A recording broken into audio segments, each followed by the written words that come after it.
The following program is brought to you in living color.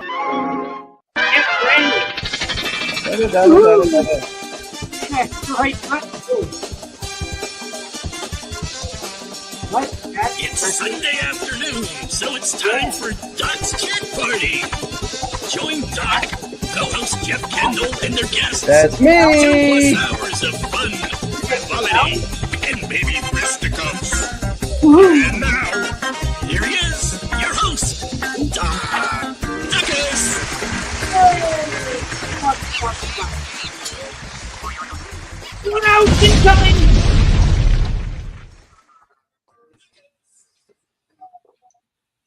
Oh, I'm just having some America Dry.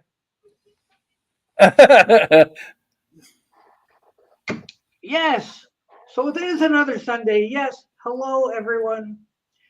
And yes, this is also the weekend of the Fest for Beatles fans. Yay. And we're not there. You're watching the people who didn't go. Mm-hmm. I know. We're the bunch that didn't go, that didn't make it. So like we're the we didn't go. Oh, crap. Oh well. Anyway, we hope to hear about the fest from Someone. anywhere. So like I'm here. I'm your wonderful host, Doc Dacus. And to my right, we have the lovely and vivacious Kitty Carlisle. Yes. And below him, we have the always entertaining Peggy Cass. Ah, I'd rather be Bill Cullen. Thank you. okay. Well, actually, I was going to have you be Soupy Sales, but whatever. I wonder who's out there watching. Oh, we have James Farley. I have James Farley and Dino Van Jack. Yes, there's two.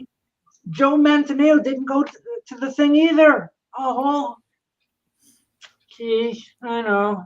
Hello, Dino. Everybody loves. And I guess that's all. Hello to all three of you people. Hello. Yes. So, yeah. So I bid you welcome. Yes. Yeah. So like, if we can, we'll talk about the fest Yes. from the outsider's point of view. It's a lot of fun. Because I know You don't know that. I hope it's a lot of fun. I'm pretty sure it was a lot of fun. Yeah. Really. Yeah, but yeah, we missed out. The three of us, we missed out. Yes. But you know, like I haven't seen a whole lot of videos on it yet. Yeah, I've seen one. Robert S.'s really good video. Mm-hmm. Yeah, so like not this year, hoping for next year. I kind of hope next year too. Mm-hmm.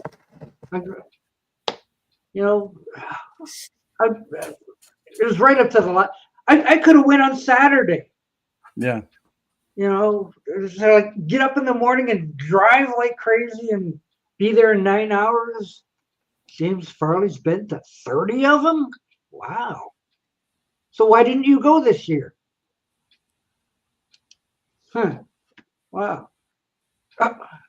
Joseph hasn't seen any videos yet. There's at least 2 that I know of. There's a couple up there. Yeah. Robert S. has a couple. Actually 3. I haven't seen the part 2 of Robert S.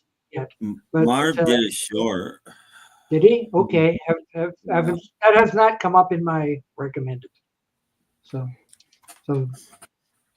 Joe wanted to go on Saturday but couldn't make it work. Well, hang on there, Dino. We gotta talk a little. Yes. Right? Ahead of myself. Or everyone's. Hello, Matchstick Man. How do? And Joe saw a few shorts. And now you're late. You're late. Gur is late. Gur's here. Hey. Otherwise known as Soupy Sales. We were grocery shopping, so That's okay. Mm-hmm. Yeah, so gotta have food. Oh, yeah. Here are 4 people who did not go to the fest for Beatles fans. Yes. That's shocking. It is shocking. You know, we No. don't even have a foreign correspondent that's like, hey, what's going on at the Beatle Yes, Fest? what's going on? We're here. Yeah. Right now it's 4 o'clock, so that's kind of winding down, isn't it? Yeah, it would be started. I think they've done it 6 or 7. Oh, they okay. Mhm. Something like that. So like Saturday would have been the Okay. best day. Like Oh, you know, yeah. like Sundays, I think they dropped the price to like only $100 to get in. Yay! Oh, Margoon. That'd be I fun. know. Well, you get a reduced time to be there, so they knock the price down a little. Mhm. Otherwise, 120 to get in. Sheesh. Like, if you want to meet Ethan Alexanian, you're welcome to do it. But he would have been there, and of course, Joe Mayo and Tom and Yachty and Marv be there. Robert S. went. So like, oh, this. How are you? I always say "girl" to the girls on the street. Yikes! Yeah. If you're single, that's the thing you're supposed to do. I guess it's better than whistling. Yeah. Woo woo. I don't like These it are when you real- whistle at them. I guess. But you know, it's back at the Jersey City again, back at the Hyatt. So Mhm. like the videos that I have seen, and they're walking around, they're showing stuff, going like, "I've been there. I've been there. I know what's around that corner. I know." You know, so actually, between the 4 of us, I'm the only one who's ever been. Mhm. Right? Yep, you're carrying the torch for us. I am a torch. So like, I guess it was Joe walking up and down that one hall there, and I'm going like, "That's where the elevators is. I know what's at the end of that hall. That's where the auditorium is." Ugh. So like, I know this place. I know this place. So that's kind of neat. A little bit of deja vu or something like that. Mhm. There were not many famous people, but the YouTube family would be great to meet again. Exactly.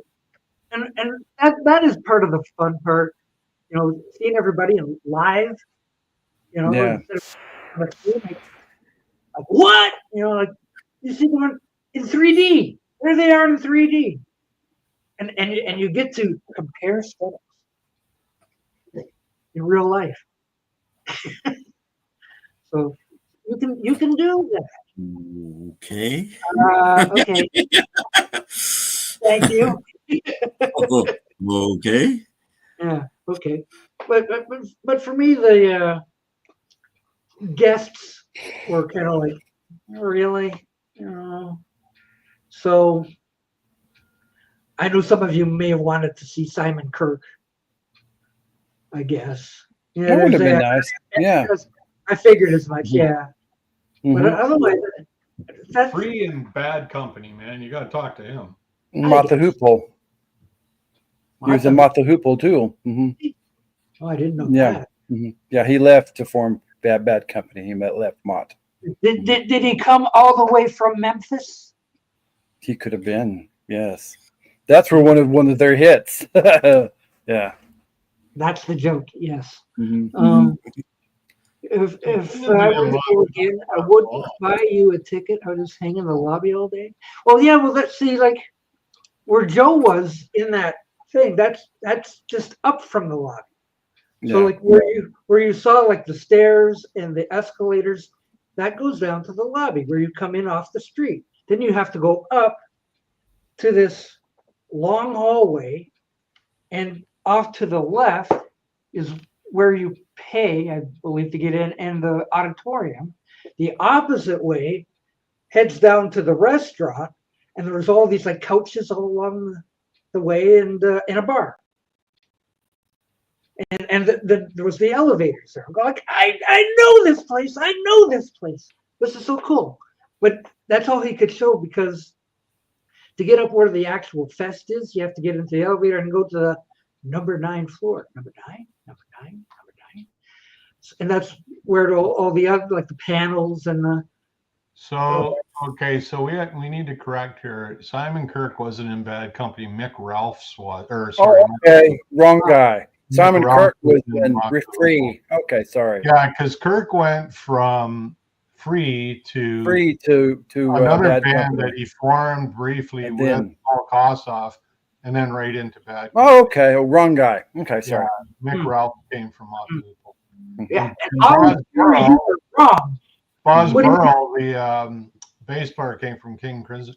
King Crimson, yes. So it really was Mhm. like Bad Company. Really was a super group. Oh, yeah. It was super. And Ollie Perry, you are wrong because we could have had Pete Best, and Yeah. there's a white guy from the Quarrymen there right now. We should have had this conversation on Thursday if it's a super group. Yeah, super group. Well, hey, Steve. Oh, Steven. Everyone except Doc. Yes. So we never got, Steven, we never Damn. got the story on your depression the other day. You need to You feeling better? Yeah, I hope you're feeling better, Steven. we were kind of worried about you there for a while. I hope you got some cream for your face because it looked a little wrinkled and weird. Yeah. Mm-hmm. Who was it that did the cover of that song? Maybe What song was that song? maybe Santa Puppet came and cheered him up. Yeah, that'd been good. That'd have been really good. Yeah. Yeah.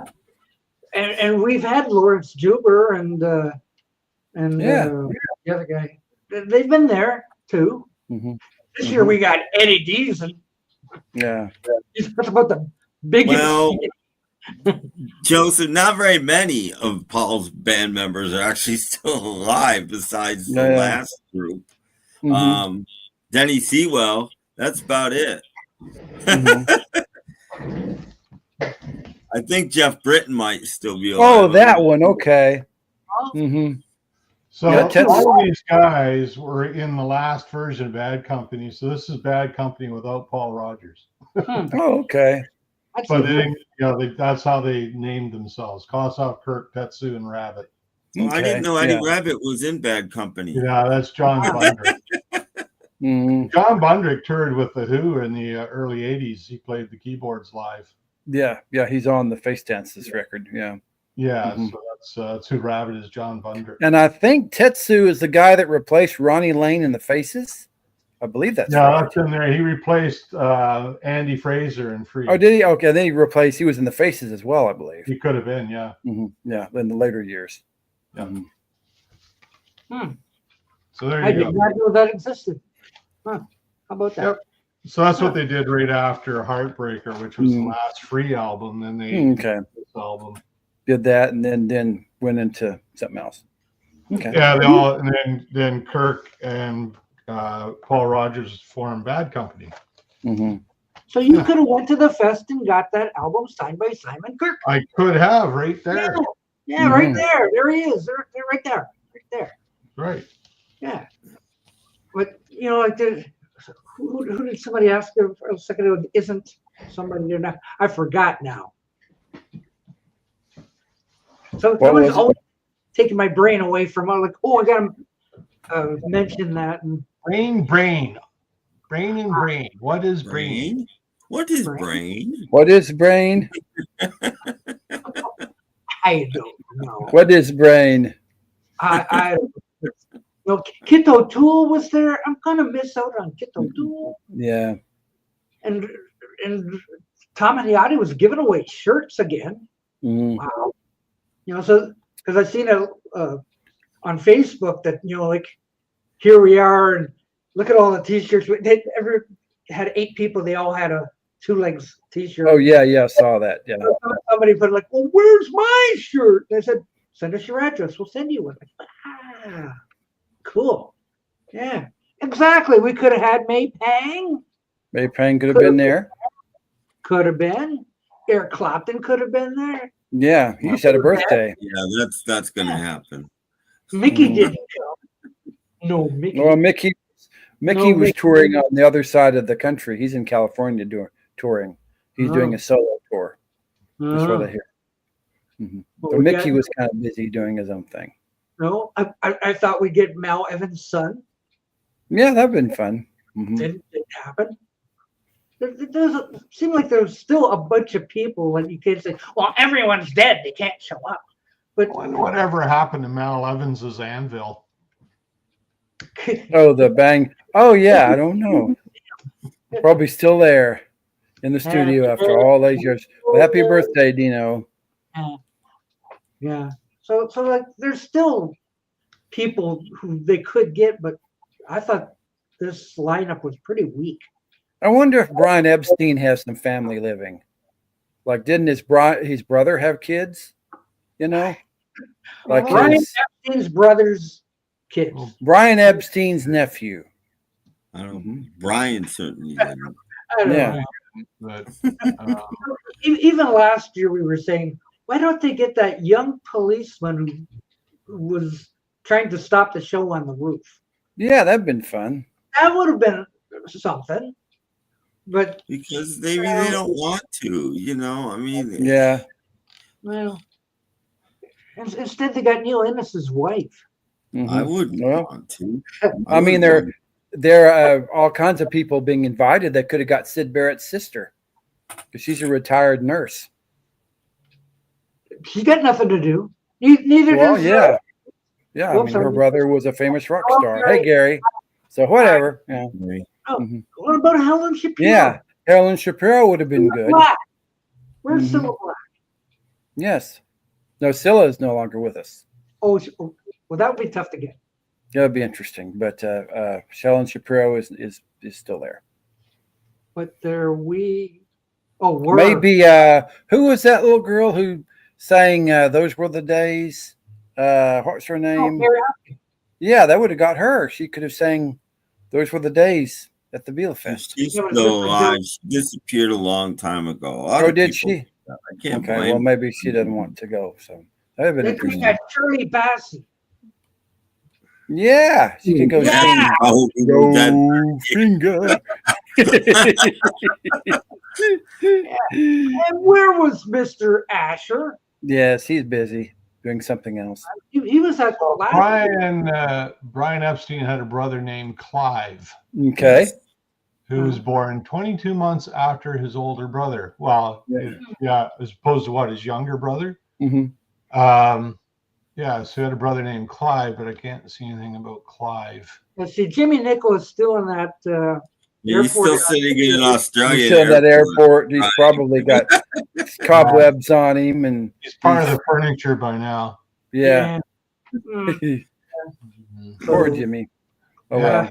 If they looked hard, get Columbo. Well, I mean, a lot of these people they don't get because they got them year after year after year, and people are like, I don't want to see Billy J. Kramer anymore. I don't want to see Peter Asher anymore. I don't want to see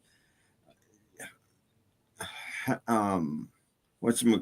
can't think of Denny Sewell anymore. I mean, they've gone year after year after year. Lawrence Juber. Oh, okay. You know, they've gone. He does a Sirius XM show now. Okay. Yeah, he's doing a radio show. Oh, okay. Oh, he said no. Okay. Years he says no. Come on, Mary. Come on. You know. Come on, that'd be fun. She could sing "Those Were the Days." We got Patty Boyd last year. Yeah. And this year, nope, nothing. So I don't know. The guest. Well, I think this is the one year they got Eddie Deasy, which I thought, oh, really? Yeah. You know, I just thought of somebody that they should try to get. And this would be a very controversial guest. It would be interesting. Yeah. Heather Mills. Okay.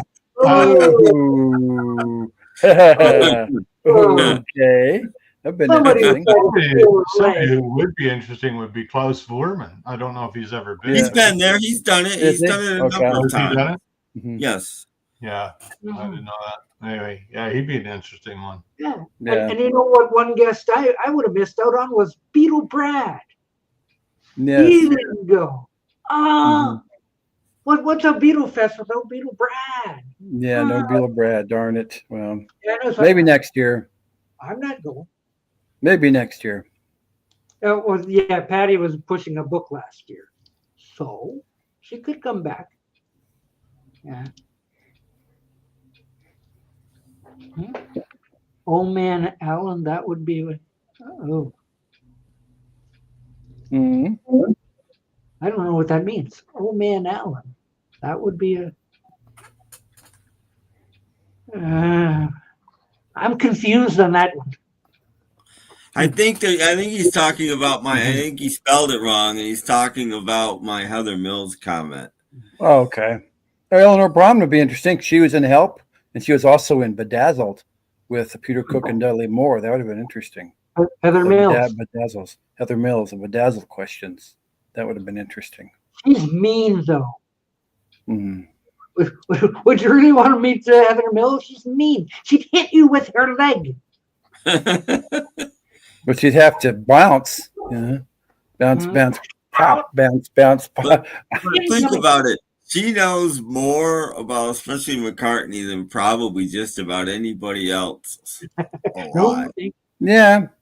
I agree. But I hear the dealer room is smaller than even last year. Yeah, it was kind of small, what I could see. Kind of. Mm-hmm. I didn't see it in any videos. I saw that. Did you see the Joe video where he had the autographed Paul and autographed John albums? No, the only one. Yeah, he had. I didn't even. His videos haven't come up in my feed. Yeah, I bet those are expensive. Yeah. That's where I met Joe last year in the dealer's room, because there was nobody in there. Hey, Joe Mandel. Hey, what? You know. But yeah, it was the size of a classroom and a table here, a table there. Thank you for coming. But the year before, they had, I guess, what I thought was a good size dealer's room, and it was fairly large, and it had tables down the one side and then tables down the other side. On the other side of that was where all the like shirts and hats and blah blah was. So there was a lot to look at. Last year, hello, anyone here? Well, it's not necessary. I can't. I don't blame them. You know, you have a dealer room. You invite dealers to come. They come or they don't. You know, it's not their fault if nobody shows up. You know, I mean. Yeah, that was the first one I saw. It's probably really expensive, but you know. Yeah, well, see, Joe gets up like about 3 in the morning. So like he was wandering that first hall to get up to the stuff. So like that's not necessarily where the fest is. You have to go up to number 9 floor.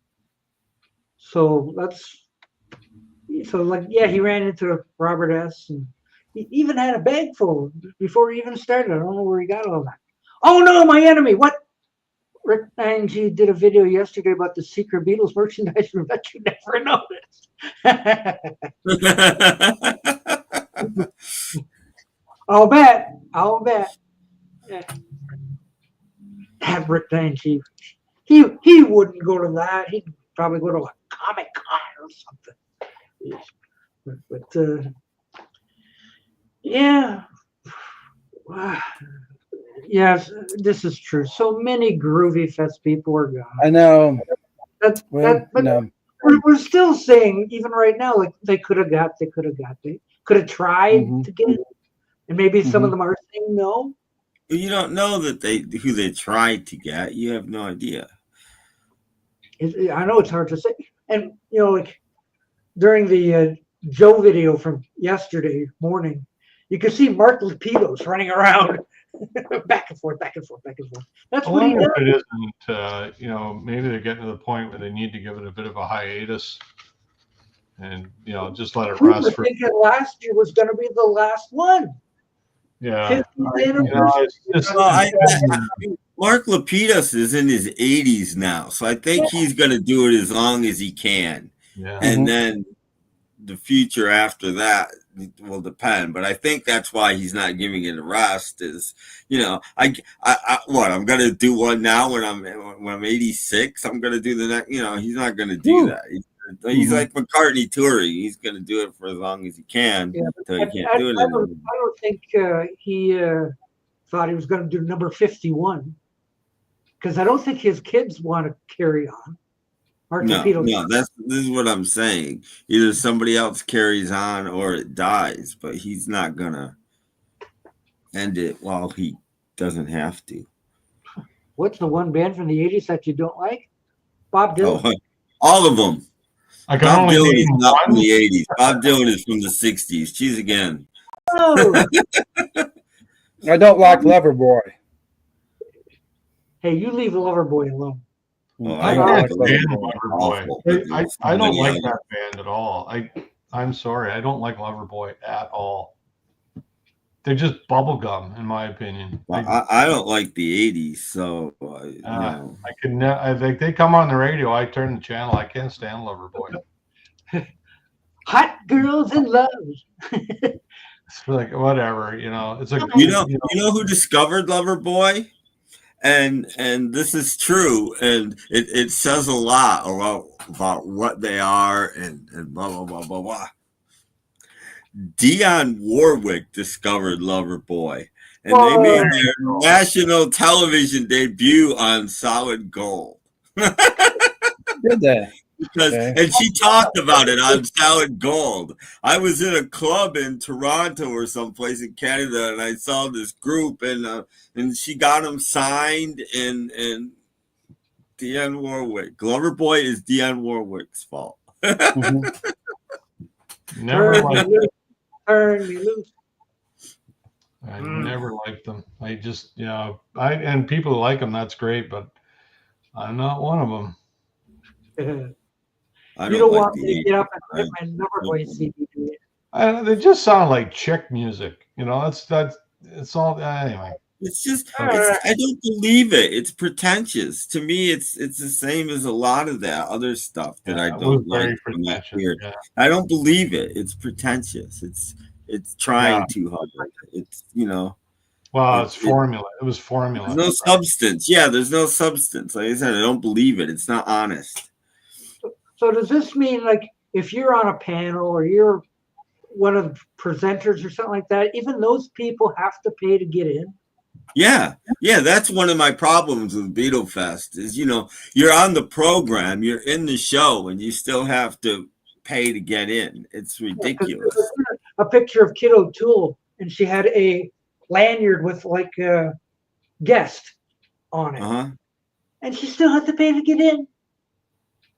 Joe's doing a couple panels. She has to pay to get in. Yeah. You're not paid for it or anything, and you still have to pay to go to work, basically. It's like I used to work at Sam's. It's like they charged me $100 a day to work there. No.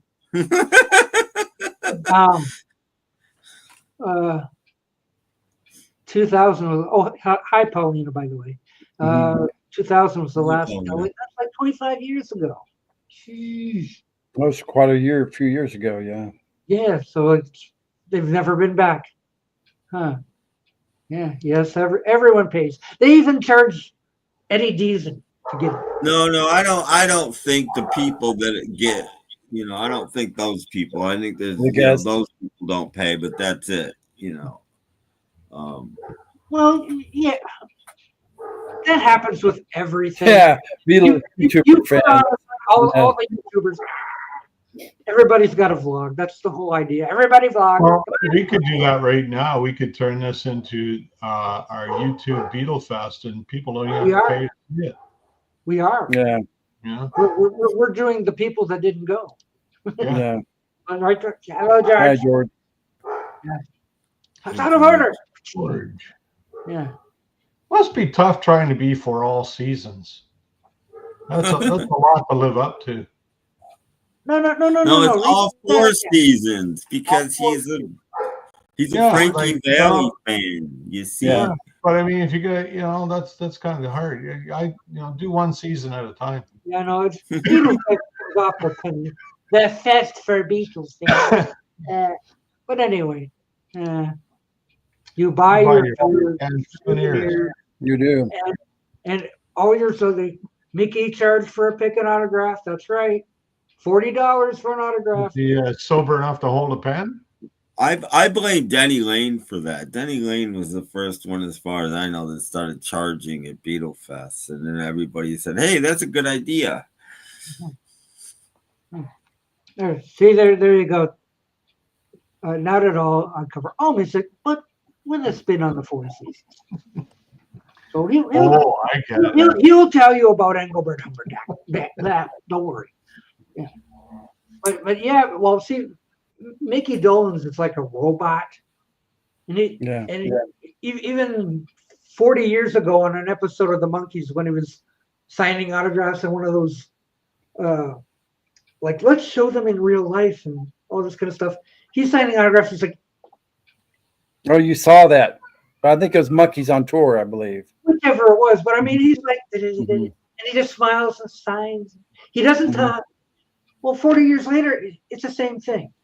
Yeah, he's a little older. He's a lot guy. But I mean, you get in line, you pay your $40, you can choose what Mickey signs your thing for, but he won't speak. He doesn't say hi. He just smiles. The only thing he says is, "Get away from me, Beetle Brad." That's the only thing he has. Security! Yes, not him. Not that guy. Not him again, no. Hey, don't make promises we can't live up to. I know. Yeah.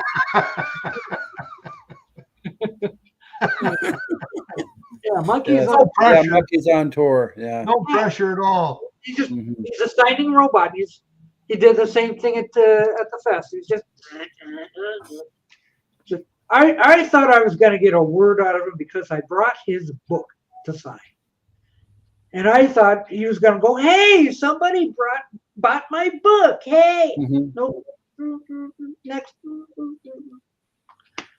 Well, did you guys ever see a couple of years ago when when Mayo went to a Comic-Con to meet Pete Best, and he brought this Pete Best record from like 65 or 66, and he handed it to his handler first. And his handler looked at it, and he's like, his handler's like, "Wow, this is really cool." And he goes to Pete, "Do you remember this?" And Pete just looks at him and says, "Yeah, that came out in like 65 or something." It just goes back to what he said. He couldn't care less. It was pretty funny. He couldn't give a crap about it. No, Mickey didn't care that I had his book, or didn't let on that he did. He signed it. I got it. $40. Thank you. Out the door. Next. So I clicked on you. Speaking of the Monkees, now available on vinyl, Justice, the 1996 reunion album. Yes. On colored vinyl, probably. Yes. Probably. With all four of them, right? Yes. Yeah, that's the one with all four. Yeah. I was thinking Poulet, but Poulet is the one with three. Just Us is the one with all. It is just them. There might be another stray musician or two on it, but it really is just them. Well, whenever they needed a harpist or a flugelhorn player, but it's not a great album. But it does. I like the remake of Circle Sky that's on there, though. Well, they had to do it 1,000 times. Like Michael Nesmith, "Can we do my Circle Sky again?" Yeah, sure. All right. So like whatever. So. But on YouTube, there's a really poor quality, like half-hour show that they did. And it's worth watching because they were at some convention or something. But it's really just the four of them. Davy's on bass, and it's like a half an hour long, and they're doing songs from that album, and it really is just the four of them. And it's like the only time they've pretty much ever been a band, just them. Even in the 60s, there was usually somebody else on stage. The extra guys. Yeah. Yeah, it's really just the four of them.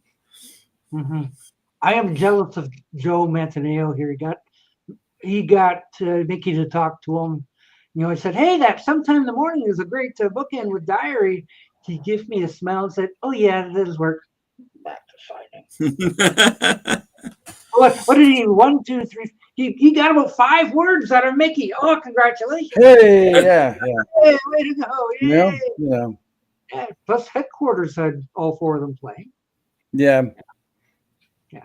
But I'm saying it's just them. Headquarters isn't just. They had brought in a bass player, and wasn't their producer playing bass or something? Yeah, Torque could have played bass, but he and the producer played bass too. He played on 1 or 2, I think. I didn't see this charity show. No, I didn't see it. No. Sorry about that. Who charity? So that's okay. That's interesting, though. I don't know. Everybody gets old. Oh, is that how it works? Yes, everybody gets old. Even Mickey Dolenz gets old. Yeah. Makes me feel old. I got to see him when I was 7 years old. You wouldn't believe how fast he can move. I bet he can. Mm-hmm. Oh, yes, because I saw him zing by several times last year. Like there was Mickey, and he looked the same. Yeah. And he was alone. He didn't have any security with him or bodyguards. By himself. Of course, I guess he ran. Yeah. Well, that's because Beatle Brad was chasing him. Yeah. Probably. But he was moving, though. He was moving. Yeah. And the producer was, well, that's still Chip Douglas. Still. I guess. Nesmith got him. So, like, hey, would you mind producing our album? All right, okay. Oh, sure, yeah. It did well until Sgt. Pepper showed up. So. Yeah. Chip Douglas. Yeah. Yes, this is true. Yeah, but wasn't he on a TV show with Fred McMurray?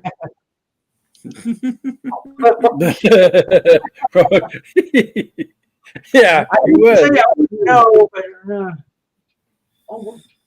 what was it I saw this week? What is it you saw, Doc?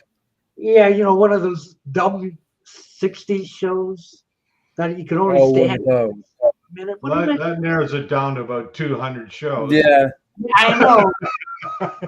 Don't say Family Affair. No, okay. That's a given. But something like My Mother the Car, or no. I saw something this week that I was like, what the hell is this? Maybe it was McHale's Navy. I don't remember. McHale's Navy. Yeah. Maybe it's the General Custer TV series. I don't remember. Should have wrote it down. 6 episodes before they killed him. No, I've tried to watch. It must have been a short series of Custer. I was going to say, yeah. Circus Boy is a hard watch. Well, it's a 50s show. Well, yeah, I know, but the only reason you watch it is, it's got little Mickey Dolenz on there. Well, Mickey Dolenz and his dad. Mickey Braddock. But his dad too. Let's watch this, see what's going on back in the 50s, and you try to watch it, it's like, this is dishwater. Dino wants us to talk about something else. Too bad. What's your favorite song? I would pick any 5 from LA Woman. Yeah, Touch Me and one called Runnin' Blue from the same album, and I really like Stronger Than Dirt. Let's see, LA Woman, Riders on the Storm, and Love Her Madly. I really like Backdoor Man. That's one of my favorite Doors songs. I just love the groove in that. It's cool.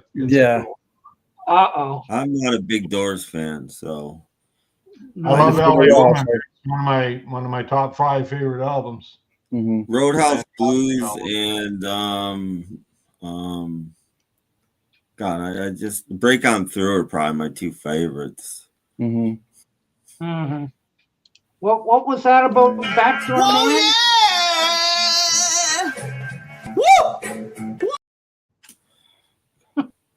Yes, he could have a concert at the Beatle Fest. Could have. He could have. He does covers of Beatles songs. Could have been there easily. Yeah. For sure. Yeah. But not invited. No. They would. His mom wouldn't take him. No, They're not. no. It's a big trip. Well, it's Pittsburgh. It's not too far from New Jersey. Just like a hop, skip, and a jump right over there. And, his mom said no. I bet so. Yeah. I don't know. 2 hours between. A couple hours, yeah. Mm-hmm. I'm guessing. Not too bad. Oh well. It's doable. That's okay. Mm-hmm. Hey, you can get 5 songs from that album. Oh, 13. Yeah, that's a best of. But it doesn't have anything from LA Woman, I think. No. Is that no, released no. before LA Woman? Yeah. Isn't that album out of print now? Oh, probably. I don't think it was ever on CD. Okay, yeah. I was gonna say. I don't know. It could have been, but I don't remember seeing it on CD. Great album though. Mm-hmm. Really good best of, yeah. Yeah, it really is a good one, yeah. No, nobody can say like, he never did listen to the Doors. I got Doors. And my greatest hits album was over there. So, okay. Is it a double? I have one, but I'd rather have my single. I actually have 2 copies of this. It has saved space. I got the one on the later Chrysalis, or not Chrysalis, Electra, but I've got the original on the red label as well. Oh, okay. Mm-hmm. Yeah, it's a great album, really. He likes the Doors. Well, I like this album, and I like LA Woman. I like Morrison Hotel too. Morrison Hotel is a really good album. Somebody could use that as their wake-up call. Oh yeah. Yeah. Oh, that would be a good ringtone. Good ringtone. Mm-hmm. Now that did scare my cats one time. They had it turned up and they ran. There we go. Yeah. Really good album. Mm-hmm. Yeah. This is it's pretty much a blues album. I love it. Mm-hmm. It's great stuff. Anyway. We'll find out when he comes back, Ollie. Out shortly. Yeah. They didn't time that very well to ask a person who just stepped off. Oh, here it comes. The box set. Oh, okay. Yeah, I agree, George. They'll send you to the bathroom to clean up. Yeah. It's got the LP and 3 CDs in it. Ooh, okay. That's interesting. Yeah. It came out in 20 something. Anyway, just a couple years ago. We'll get to your question soon there, Ollie.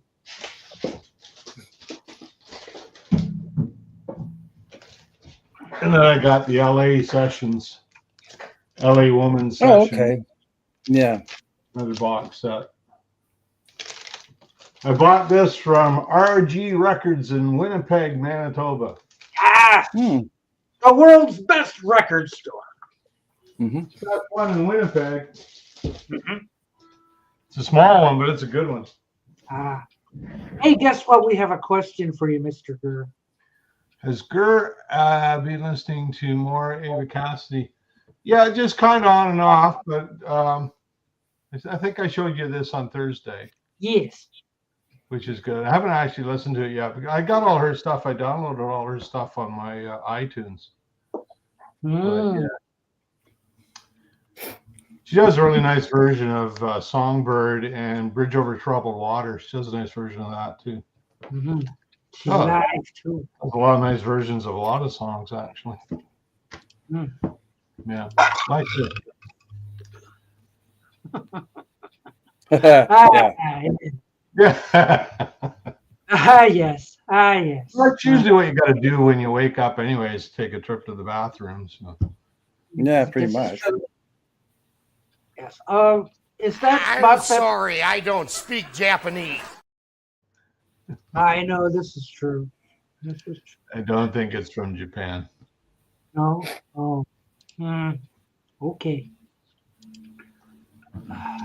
That LA Woman Sessions is actually pretty neat. If I only got it because I love that album, and it's pretty neat because it gives you all sorts of Good reason to get it. demos and stuff. See you, Joseph. Bye bye. Maybe back. I'll see you here. Mm-hmm. Come say hi. Oh. Interesting story about the Doors. It was the band Love that got them their record deal with Elektra because Love wanted to move to Columbia, but Elektra was never going to let them go. So here, we'll go and you can have this other band. Go ahead, take them. Okay, I didn't know that. That's interesting. I think they did well on that trade, didn't they? I don't know why you'd want to go to Columbia from Elektra. Elektra was the hip label. Back then. You know, they were the label to be on. Yeah. You know, they were the cool guys. There was quite a few bands on Elektra, I remember. There are people that just collect anything on that original Elektra label because it's all, you know, it's like its own little genre. I don't know if I want to leave, but when was the last time? Who wants to go first? What year would that be?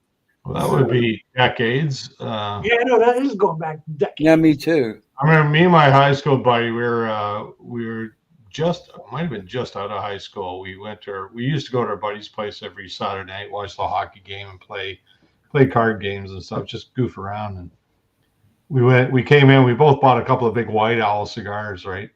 Oh, okay. We went puffing on these things, and we didn't get halfway through, and we were puking our guts out. Okay. I don't like this stuff. I don't like it. Turn green. I think we were still in high school. We were only about 16 or 17 years old. It was. We might have been 13. All of a sudden, the room started spinning. You know, one of the kids got a pack of their mother's cigarettes, like Rothmans or whatever the hell it was. And so like, oh, look what he got! You know, like run into the nearby orchard. There was an orchard behind our house at that time. Oh, okay. And, go out to the orchard. Nobody will see us here to get into the cigarettes. All right, light these things up. And we're all hacking away. Aren't we having fun? This is fun. that was the end of it. I thought Bell was the hip label. Me too. You too. Bell Records was the label to be on. Yeah. Well, in the 70s, but in the 60s, it was like. Okay, who wants to be next? How about Tim? I never figure out why the Bells weren't on Bell Records. But the smoke story. You have a smoke story? No. I always hated smoking. Okay. I mean, I had a couple of cigarettes when I go out once in a while, but I always never liked smoking. Well, I've never smoked cigarettes or anything like that, but I took a hit off a bong one time. Whoa. When I was 19, and I was in a van, and the guy was driving around, and I had a couple of pieces of pizza and a couple of beers, and I went, and my food decided to come up, and I went, blah! And I've never smoked since. That's a fine story. Okay, Love wanted to go to Columbia because the Birds. Yeah, the Birds and Dylan were there. Yeah, they hated Elektra. Well, so they signed with Warner Brothers. Well, Simon and Garfunkel were on Columbia. Yeah, as well. Yeah. Well, I read Bruce Springsteen's autobiography, and you know why he signed with Columbia? Because Atlantic wanted him, and somebody else wanted him too.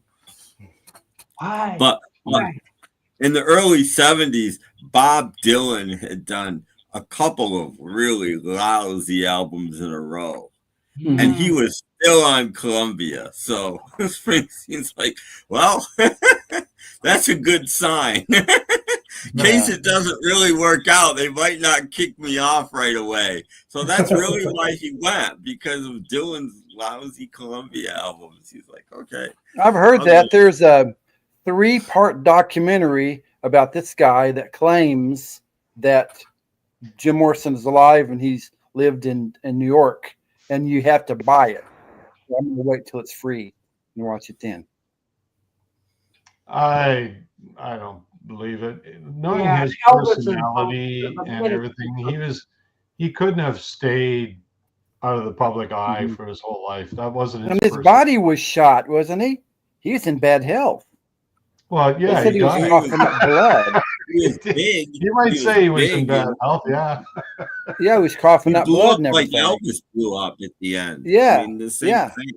Yeah, he got all fat. And all he was doing was drinking wine and you know, it was.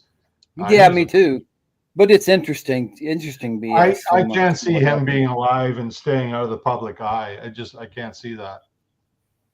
He just had one of those personalities that needed to be out there, you know. Everybody say hello to Ace. Yeah, hello, Ace. Quit drooling on my shirt. He's drooling on my shirt. Rat. He's drooling on my shirt. He'd actually think. What do you think, Kitty? He's pretty. Nice naming your cat after a guy and kids. I know. My wife named him after a female Doctor Who companion named Ace. I guess. All right. Oh, male. I have nothing to add. Did I ever tell you guys about this bootleg? We got in the early 80s when I worked at the record store. It was a Jim Morrison bootleg. It was one of his last shows.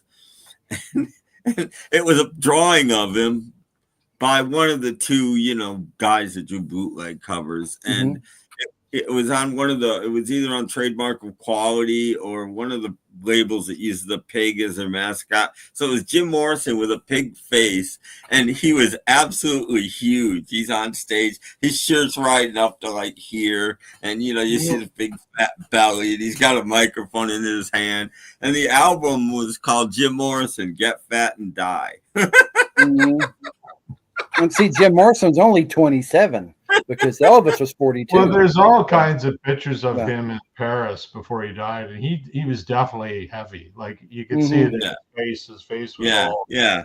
But he wasn't that heavy. I mean, he was definitely out of shape. But he had drinking problems and substance abuse his whole life, and I think he blew out his liver. Really, I think that's really what there was. I listened to a radio program in the 70s, and a guy claimed that Jim Morrison is a poet and he's living in the mountains of Brazil. And that was like 78, 79. So how do you know he's a poet? Well, that's what this guy's now a poet, and he's got long gray hair. And okay, so show me some of his poems. Yeah, I was gonna say, People know, I mean, I like stories like that. I have this book. I forget what it's called, but it's about obscure rock and roll people. And the last chapter of the book is about Esau Smith. Now, you never heard of Esau Smith, but this was an interesting story because this guy dealt blackjack in like a private after hours room in Vegas. You went there, you knocked on the door, you had a password, you went in and you gambled. And the author of the book found out about him and went and knocked on the door and got in and sat down and talked to him for a while. And who Esau Smith claims to be, and this guy believed it, the author believed it, was most people know that Elvis Presley had a twin brother who supposedly died at birth. Yeah. But a lot of people think he didn't. A lot of people think because poor people in the South did this often. If they had twins, they couldn't afford to raise two kids, so they would give one to a relative to raise because they couldn't afford two. But you don't want to have the king of rock and roll with a twin brother who got raised by his relatives because the family, that's not a good thing. So they just said he died at birth. And this guy claimed to be, and he said Esau Smith because in the Bible Esau is a guy that got shunned and the guy said he looked like him. He talked like him. He wasn't trying. He just did. And then they got talking. He's like, I made a couple of records too. And after he was done with work, Esau took the guy back to his house and gave him the 245s that he made. And apparently they have been comped on Australian rockabilly comps, but I've never heard them. And the story ends with the guy went home and put the first record on, put the needle down, listened, and just smiled. And that's how the story ends. It's like this guy believes that this guy, which would explain a lot. It explains Elvis sightings, especially in Vegas. It explains a lot if Elvis's twin brother actually lived. Well, he did have a twin brother, and I heard his name was Enos because they had Elvis the Pelvis and his brother Enos. Well, this guy was calling himself Esau Smith. Oh, Aaron. But anyway, I love that story. I tend to believe it too. I mean, he's probably dead now, but. Well, I think Jim Morrison goes by the name Mr. Mojo Rising now. I think that's his name. Hey, Mojo. This is Elvis's twin brother's alive. Well, that thing about his brother, that could be true. Like that. I think that has some plausibility behind it. Yeah. Wasn't his brother named Jesse? Something like that. Yeah, I don't know. Like I said, he's never gone by his name his whole life. After his brother got famous. Died at birth, right? The brother died at birth, didn't he? Yeah. Supposedly, that's the story. But it might just be a story. Like I said, you don't want the king of rock and roll. Jesse Garin, G-A. Yeah. Jesse Garin Presley was his name. Yeah. You don't want to be 1956 in an interview and Elvis, I heard you have a twin brother. Yeah, but my parents gave him away. You don't want. He was still born. He was still born 35 minutes after Elvis was born. Yeah, supposedly. But, I just tend to believe that this guy believed it. This author believed it. So and he's like, I forget his name, but he's like a guy that you would have heard of, and he's not, Well, he'd probably be dead now. Like he'd be. Yeah, he's probably dead now. Anyway, this happened in the 80s, I think. He met him in the 80s. Well, he'd be over 90 years old now. Yeah. So it's not that guy in Louisiana who's a preacher. No, that guy's way too young to be Elvis, for one thing. I mean, sorry, but he's using oil Volay. Could have been. Anyway, we did that about 25 minutes. Doors song.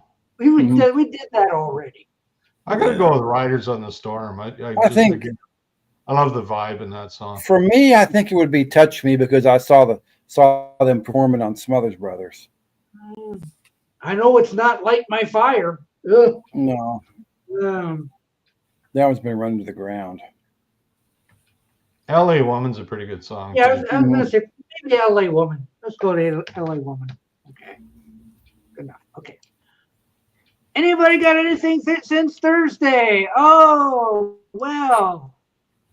We haven't done that segment yet. No, we haven't done that segment. I haven't been any place. However, my wife is home now, so that Great. Well, you've got your wife back. That's good.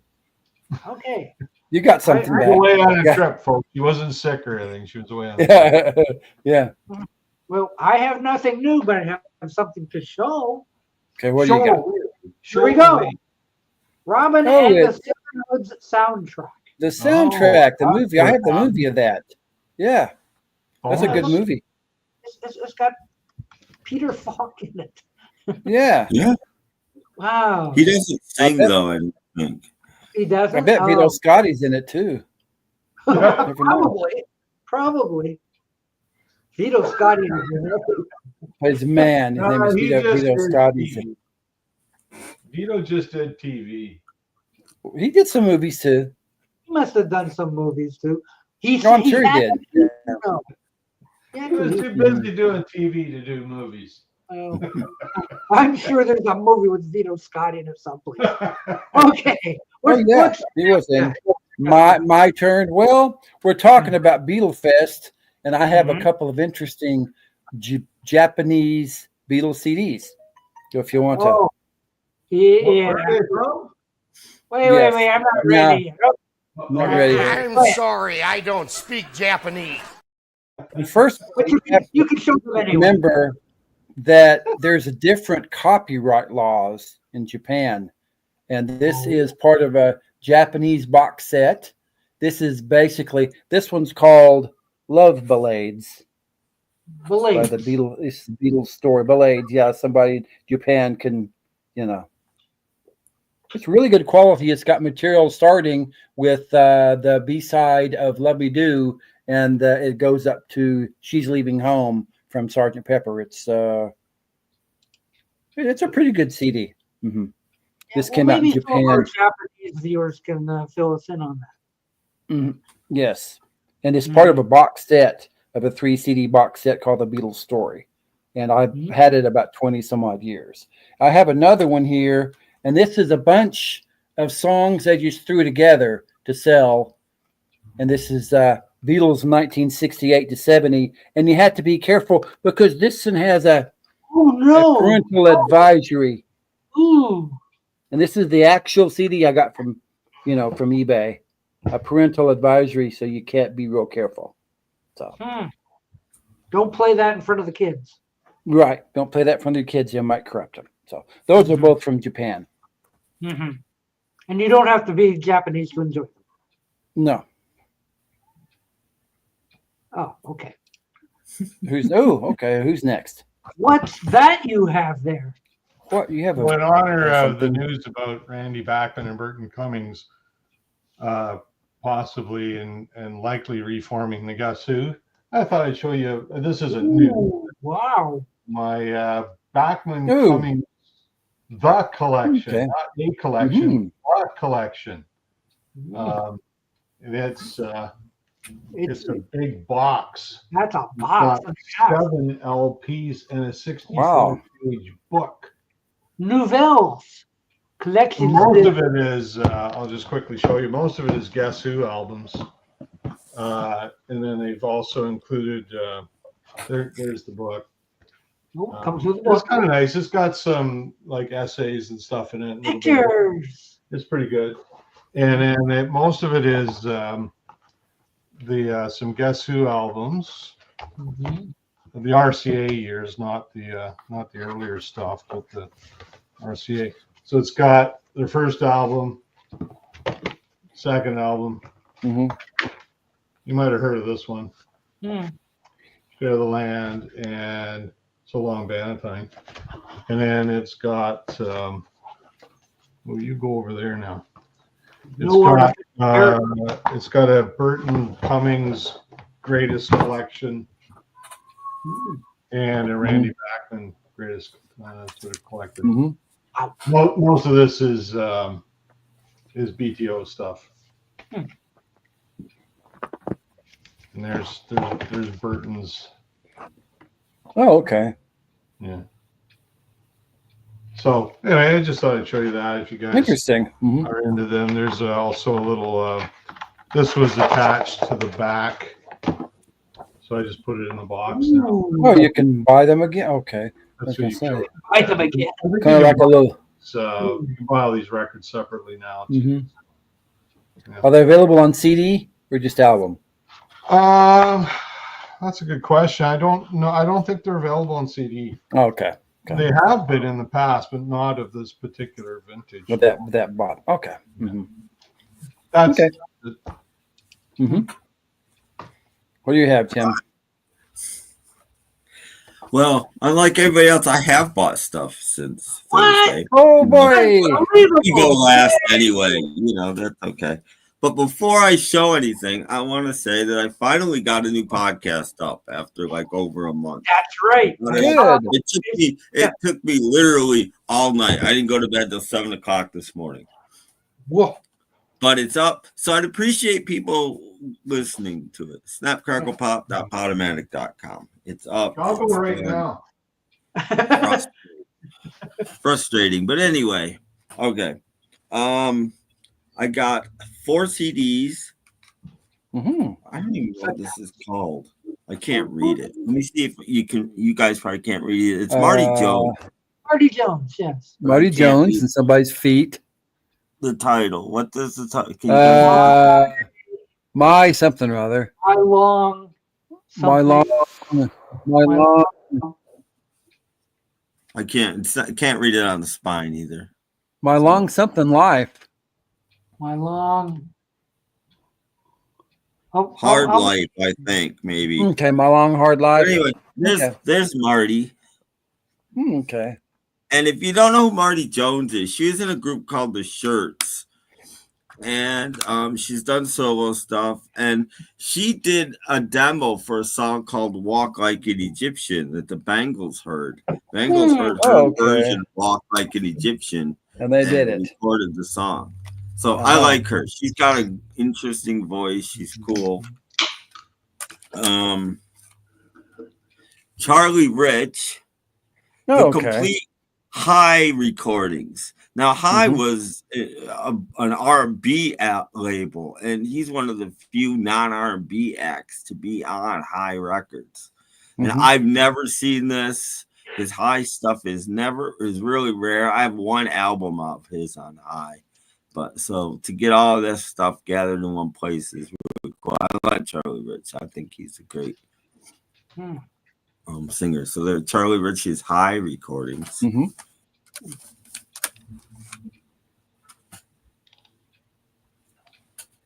The Best of the Flying Burritos.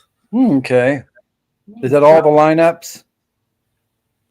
I don't. Probably. There's only like 12 songs on it. I think Graham was fired after either second or third album. Yeah. I think it goes after Graham. Okay. Because he was replaced by Rick Roberts in the band. And that's a whole different story. Again, you guys know I pretty much only buy like off the wall. Yeah. Left of center stuff that's not common. I don't buy common CDs. So I found this. They had a bunch of Patsy Cline. This is 17 previously unreleased Patsy Cline tracks. Like reclining. That's right up my alley. My record store got in so much stuff. Not record store, thrift store. Mostly country, but interesting stuff. I would have bought a ton if the CDs weren't $2 now. And this was put out by Razor and Tie, by the way. Oh, okay. So that's what I got there. But I also want to show, since it's Sunday, I want to do a box. I want to do a box set of the week. Box set of the week. Box set of the week. And again, since it's Beatle Fest, does anybody remember this? Oh yeah, Omega, yeah. Yeah. Omega. This was advertised on TV album. It was unofficial. It was a bootleg, basically. But it sold enough to, if they would have charted it, it would have made Billboard's top 200 albums. It sold really well. So they're actually the 2 box sets, right? Yes. And he has the other one. This would be the second one. Yeah. And the second one's a bit weird. And there is some solo stuff on this, too. Solo stuff goes to like 71 on the first one. And maybe early 72 on the second one. I spotted Uncle Albert on that one. So that's what inspired the Red and Blue albums. Yeah. That they made it to counteract this, to stop it, because if they put out an official one, maybe this would stop. Here's what the records look like, and weirdly, they started it alphabetically. And then they just got bored with that. It doesn't go alphabetical very long, but it starts out alphabetically. And then again, they just lost interest. And there's 4 records. They all look the same. Those have become collector items. Recently. But volume 2 is a little weird. This one just goes side 1, side 2, side 3, side 4. This record starts out that way. Actually, it starts out the other way. Here's record 1. I'll pull that out. Here you go. Side 1, side 4. Yeah. What? But then record 2 has side 3 on the back, and record 5 has side 6 on the back, and record 4 has side 7 and 8. So it's like, again, like the alphabet thing, they just got bored. And they stopped. It's really weird. It's really odd. How do they sound, Tim? Are they decent sounding? They're not amazing sounding, but they're good enough, especially back then. I mean, if you had a cabinet stereo or something like that, these are going to sound perfectly fine. You play it on your $2,000 turntable, and it's probably going to be a little lacking. But yeah, they sound decent enough. So yeah, there you go. The Beatles Alpha to Omega volumes 1 and 2. 2 being the rarer one. And then there's actually also a second edition. They actually did a reprint of this one. They never did a reprint of volume 2, I don't think. But they did a reprint of this one, and you can tell instantly because the cover is in black and white on the reprint. Ollie wants to know the track listing. Have we got time for this? Well, yeah. There you go. Large it down. There's a lot of songs because it's like 8 or 9 songs on each side of each record. So there's a lot of songs. Not quite as many on volume 2, but almost as many. Take a picture. So if you were just a minor Beatle fan or whatever, and you had both of these, you'd be fine. You would never be wanting for anything else. Yeah, they're pretty cool, actually. Yeah. So yeah, I thought I'd show those today. Oh look, Jorgen has joined. Jorgen's here. Jorgen's here! Yay! Another person who has not been to Beatle Fest. Drink to Jorgen. Right. Yay! Jorgen, do they have Canada Dry in Sweden? Oh, are we going to have most likely not. Highly unlikely. Are we going to have a yacht? They have Sweden Dry. I don't think that either. Hi, Dino. Hi, Dino. Dino wants to say hello. Hi, Ollie. And Ollie. Dino. I think it's Dino, but Oh, Dino it is. Okay. Well, Dino. Yeah. Well, anyway, being that we were showing out. Oh, did you have any albums to show, Jorgen? Yep. Oh, okay. Well then. Okay, it's Jorgen's turn. Just in time. Just in time. Yes, good. Let's see. Starting with CDs, it's all 99% jazz here. So okay. Phil Wood's Quintet live at Jazz Festival. Ooh, $49. What? No, for $5. Gee. Okay. This one was a little bit mistaken, but I paid only 10 cents for this. So, hi, James. I paid only 10 cents for this, so it isn't a big loss. 10 cents. This is a CD of Alkun Zutsim's Quintet. Zutsim. Okay. Nice and shiny. The problem is, More Zutsims. I have the vinyl version of it already. Ooh. Oh, okay.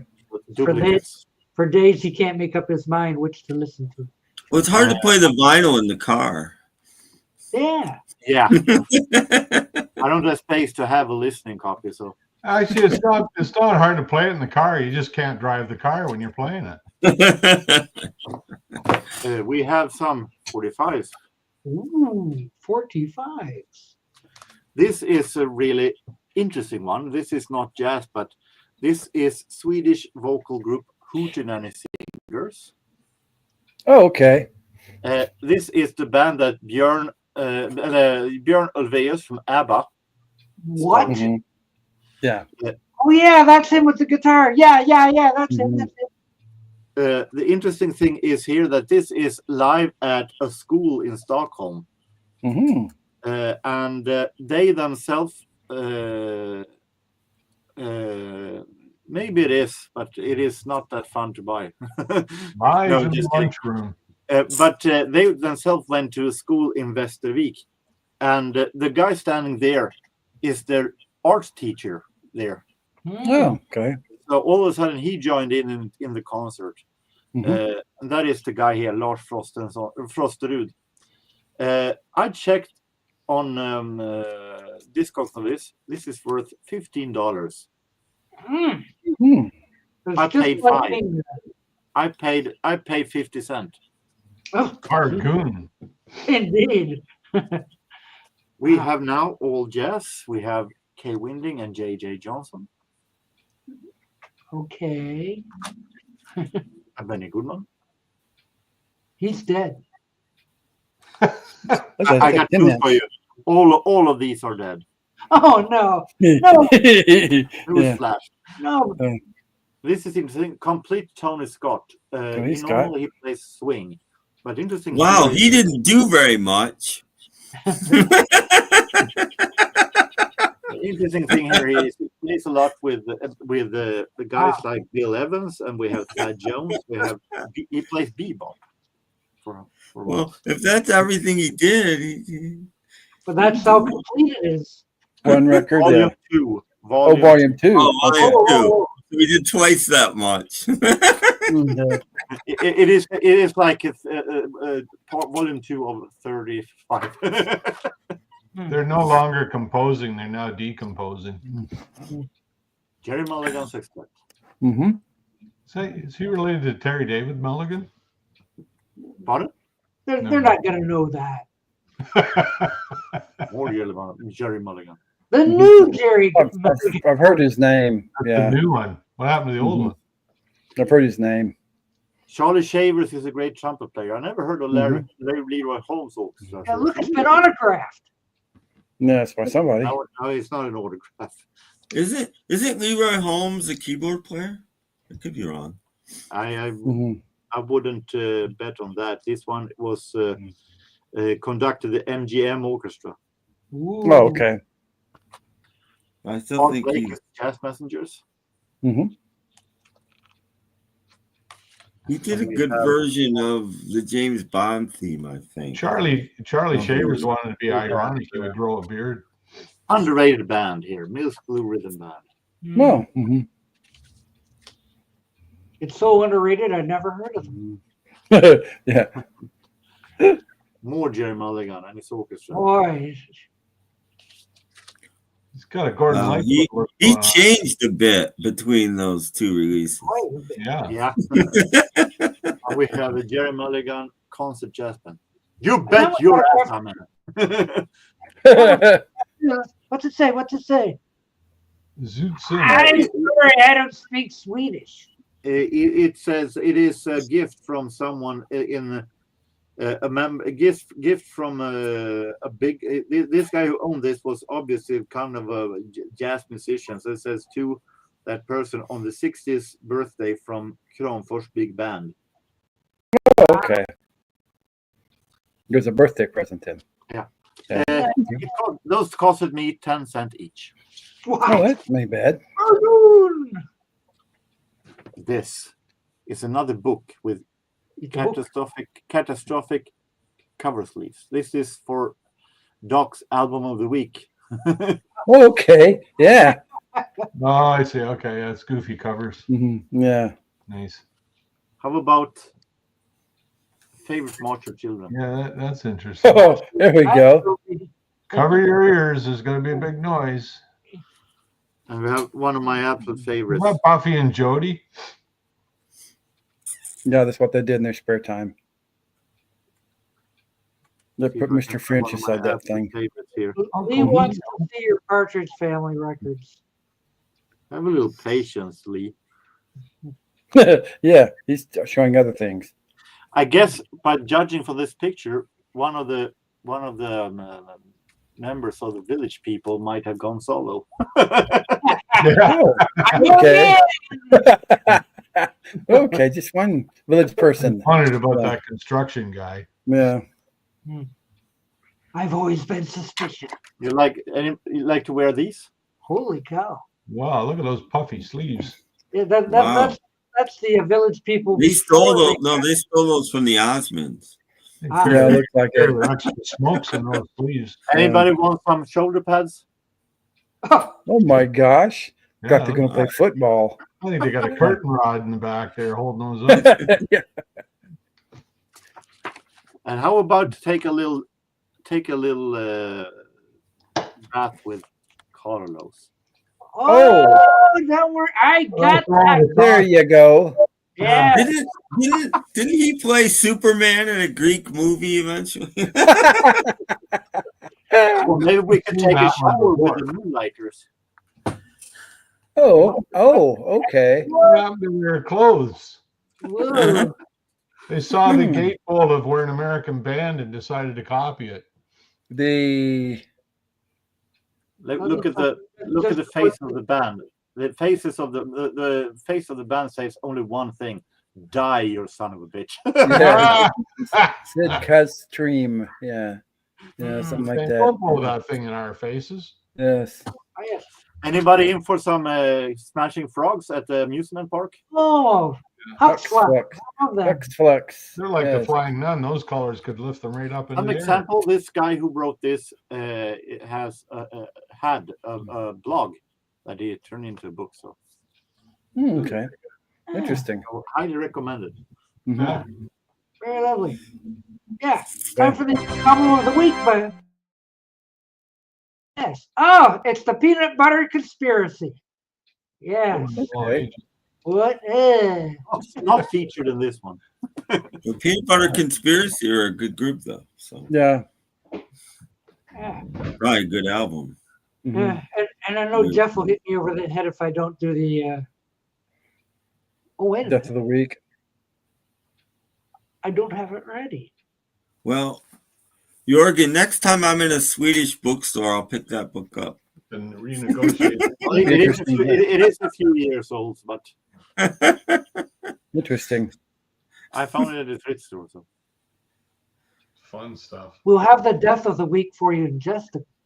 Yes, we have. We have Yes. to wait for somebody to die, folks. Yeah, we're waiting for Okay, someone we to die. waited, and yeah, it was yesterday. By the way, yeah.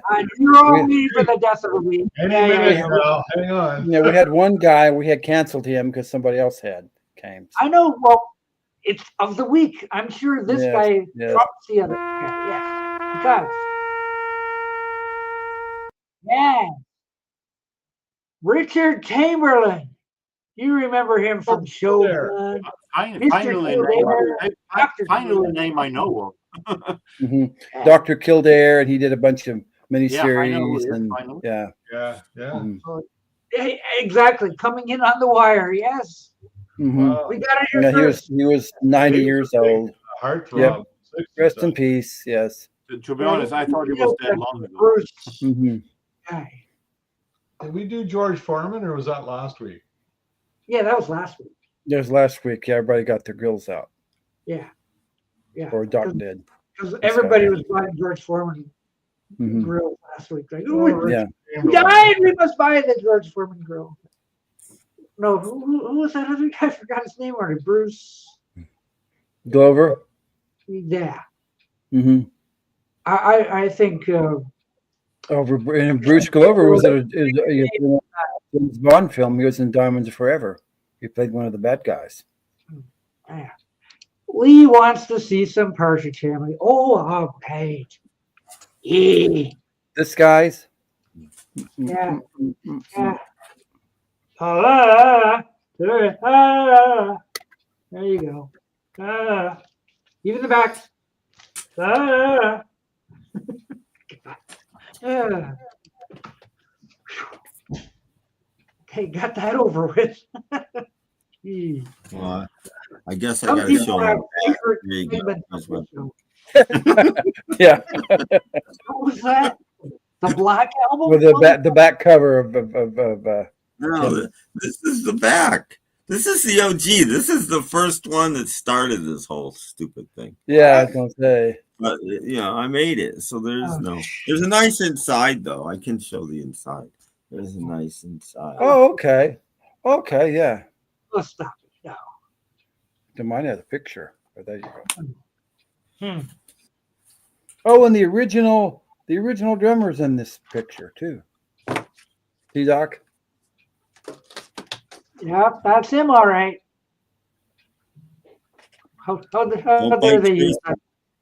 Don't How bite dare face. they use that picture? I got too many of these things here. Come on. Mm-hmm. Where's Gil? I've lost my Gil wax.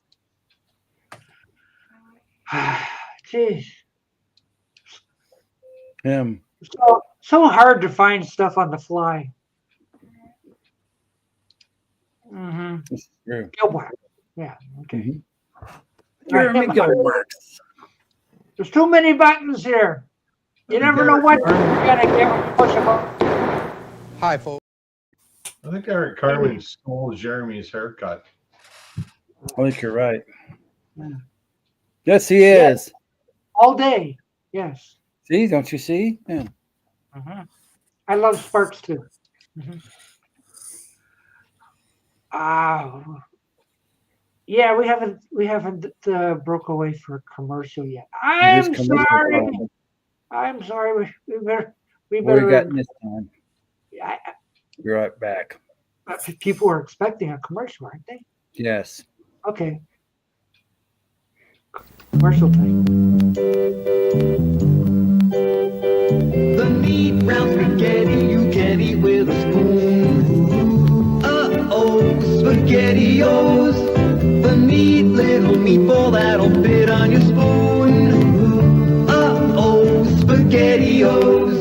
It's the greatest invention since the napkin. Franco-American. Uh-oh, SpaghettiOs. That looks like I wouldn't want to be the maintenance guy at amusement park. I was going to say, yeah. Vomit after the kids throw SpaghettiOs on the merry-go-round. But SpaghettiOs, I'll tell you, SpaghettiOs works good on a hamburger bun or a hamburger bun. Just like a big hamburger bun, put it on there. That would be good. Mm-hmm. Mm-hmm. Get some shredded cheese and put yeah. Mm-hmm. A little bit of Parmesan. Oh, my mom thought I was crazy at the time, but that's almost better than pizza. Yeah. Have a SpaghettiOs sandwich. Comes with meatballs. What? Yes, what do you mean? Horrible tasting stuff. No. It's good. I grew up tasting it. Pile on the Parmesan cheese until I kind of agree. It wasn't nearly as good as the Chef Boyardee stuff. Parmesan SpaghettiOs. Yeah. I think the stuff was full of salt, but that's you're not supposed to use the whole container of Parmesan cheese. Like the mini raviolis. That's what I always like. Yeah, ravioli's pretty good too. Yeah. Yeah. Ravioli is best. Better. Ravioli I used to put in a hot dog bun because ravioli will fit just square all the way down. And I can bite into it. Oh, and SpaghettiOs in the hamburger bun. Thanks for the tip. You're quite creative with your pasta. Well, I mean, I was a bored kid. I was trying to do stuff. What kid? Hey, Mom, let's put it in a hot dog. Okay. Let's try it this way. Videos. Yes. I'm not even gonna ask you what you with your hamburger helper. Jeff Kendall's festive book of pasta sandwiches. Yeah. Remember that hamburger helper stuff? That stuff was horrible. Yeah. Yeah. God, that was full of salt. Yeah. You guys are missing out on the good stuff. Yeah. It's good stuff. Hey. Mm-hmm. Potato flakes. Mm-hmm. And SpaghettiOs is even good cold. Best camping food is Kraft dinner with wieners cut up in it. Yeah. That's the best camping food you can have. Mm-hmm. Fantastic stuff. That's still a lot of cooking, though. Where do you get your water from when you're out in the woods? We get water from the lake and then we boil it. Stream that you're parked next to. Yeah. Or we go right in the bathroom next door and get a can of water and put it in. You boil the wieners and you use that water. Haven't you seen that that episode of the Partridge Family where they go on a picnic and they're camping and then Tracy and Chris go down to the river where they're camping by and they're watching Meredith Baxter skinny dipping? You haven't seen that episode? That's why you camp. That's the whole reason you camp. Yeah, like the Meredith Baxter skinny dipping. Exactly. Mama, That's Mama, the whole reason you I camp. don't know if I want to see her doing that these days, but anyway. No, very similar to an episode of the Brady Bunch without the skinny dipping I part. ended up batting for the other team anyway. So Well, that's why the Partridge Family was better than the Brady Bunch. Yeah. I'll have to look up that episode. Mama, Brady guess what? Bunch never had anything. you guys see the video? There's a new video of the top 10 fake TV bands. That were Top out there. 10 Well, fake. I don't think I heard that Top one. 10 fake TV bands. There was a video the other day I watched on that. Oh, I don't know where they came. Well, they were really stretching it to get 10 because one of them was Josie and the Pussycats. Yeah, well, that's what I thought. And of course, the Archies were in there too. So, you know, technically, I guess they were TV bands, but yeah. But they had the Brady Bunch Family Hour. They had the Partridge Family. They had the Monkees. How dare they have the Well, that's the way they started out. They were a fake yeah, band. they ended up that way. So, well, no, anyway. Did they have the way out? Spread the word. Don't forget to share and subscribe and like and all that kind of fun stuff. On his way out. I don't know. Trying to think like the Captain And Cool. the singer for the Josie and the Pussycats was a black girl, and that was supposed to be controversial at the time because the characters weren't black, right? They were white. I thought Josie was. No, there was a black pussycat. There was one of the Yeah, there was, yeah. She wasn't the was singer, though. Like, the singer was the redhead, and that was the And then there was a dumb blonde. black girl. Well, yeah, the dumb blonde was Well, that was Cheryl Ladd did the singing. Cheryl Ladd, yeah, singing anyway. Yeah, she was singing. She didn't do the cartoon voice. She just did the singing. They did I the singing thought part. that Cheryl Ladd was the voice of Josie. No, No, Mm. that was a black girl. I can't remember her name, but that was somebody else. Yeah. Aretha Franklin. No, Not me. I'd never heard of her before, but it was some. Yeah, and Cheryl Ladd did some but it was all background vocals. Yeah. Mhm. I don't That's true. think of like fake bands that you said. Well, there was, yeah, like, they had a list of 10, but they had to throw Yeah. cartoons in there. 'cause Well, they yeah, I didn't mean, have- they mostly would be cartoons. There's Lancelot Link. There's Yeah. yeah. the why can't I think of the name? The Tra La La song. What Banana Yeah, Split. the banana Banana split. Splits. Okay. The they had the mosquitoes. banana splits in there, but they weren't cartoon. They were actual, you know. Yeah, The but mosquitoes and the They were Gilligan's one. Island. They were the banana splits was one of them. Don't Yeah, forget. but, yeah, as you said, the monkeys and the there was monkeys. I don't know if they were on the list, but there was the Hardy Boys. Oh yeah, the Hardy Boys. They weren't on the list. And the mosquitoes from the Gilligan's Island There's episode. also the Bugaloos. They probably weren't on the list. They had to have either. their own show. Like it had to be their own show. Yeah. Anyway, if you look for it, you can find it. But it's yeah. But a lot of them are cartoons. Yeah, they'd have to be. I don't remember too many live. Yeah, there weren't that many, right? I mean, No. I need the list. We just Google it and find it. well, just do here. Let me see if I can find the link on YouTube. You know, I'm trying. Top 10. What did they call it? The top 10. Something like top 10 fake TV bands. Yeah. Okay. Okay, see what I get. Let's see what I got here. Oh, okay. I got a big. I got here a it is. big. Here. Top 11 forgotten TV bands that changed music forever, Ooh, but they're fake. Like, you know. yeah. Yeah. Well, I've got 20 or so here. Everything from Spinal Tap. Spinal Tap wasn't a TV band. No. Okay, so I posted a link in the private chat to the one I was watching. Okay. Okay, hey. Wait a minute. I don't know if you want to show the whole thing. It's like 31 minutes long. Oh, it's a video. Oh, it's not That's a a list. video, yeah. Oh, Well, you said YouTube, Doc. That's a clue.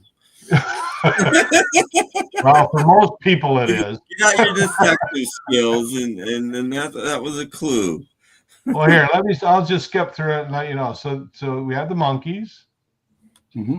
Why am I looking at the Rolling Stones? That's not right. Okay, I still got Spinal Tap on there. Well, but Josie and the Pussycats. And who's this now? Boys for Now from Bob's Burgers. Do quite a bit on each one. Then there's the Partridge Family, which is predictable. Next one up is a cartoon I think that's Josie and the Pussycats. Mm-hmm. Okay, so then we have nice picture of Cheryl Ladd. Then that's still them. Then the Banana Splits. Mm-hmm. Okay. I've got the Ruddles on this list. And then there's one here I don't recognize. Oh, Sha Na Na. They're fake. Well, see, that was not a fake band. They were a real band. Yeah, I know. That's kind of a stretch for that one, right? Yeah, they were a real band that got a TV show. Yeah. I wouldn't have put them on there. No, they're not a fake band. Then the Brady Hour or whatever that variety show was they had. Yes. They're not really a band either, but like I said, they got to stretch these things out. What else we got here? One looks like a Muppets. Yeah, sorry, that's still the. Yeah, it's a Muppets thing. I don't even know what that is. That's a fake band. Even the members are fake. Then we got the Archies. Mm-hmm. Okay, yeah, we've heard that. It's a shame. Jonesy. Archies. Oh, then we got Saved by the Bell. They had Zach a band? Zach Morris. They had a band on Saved by the Bell. I guess that was the other one. I wouldn't have predicted. Joni and Chachi. I was just part of the show. It wasn't the show itself, but that was the other one. I vote for Joni and Chachi. That's all they had there. I don't know if that was 10, but that's what they had. So there you go.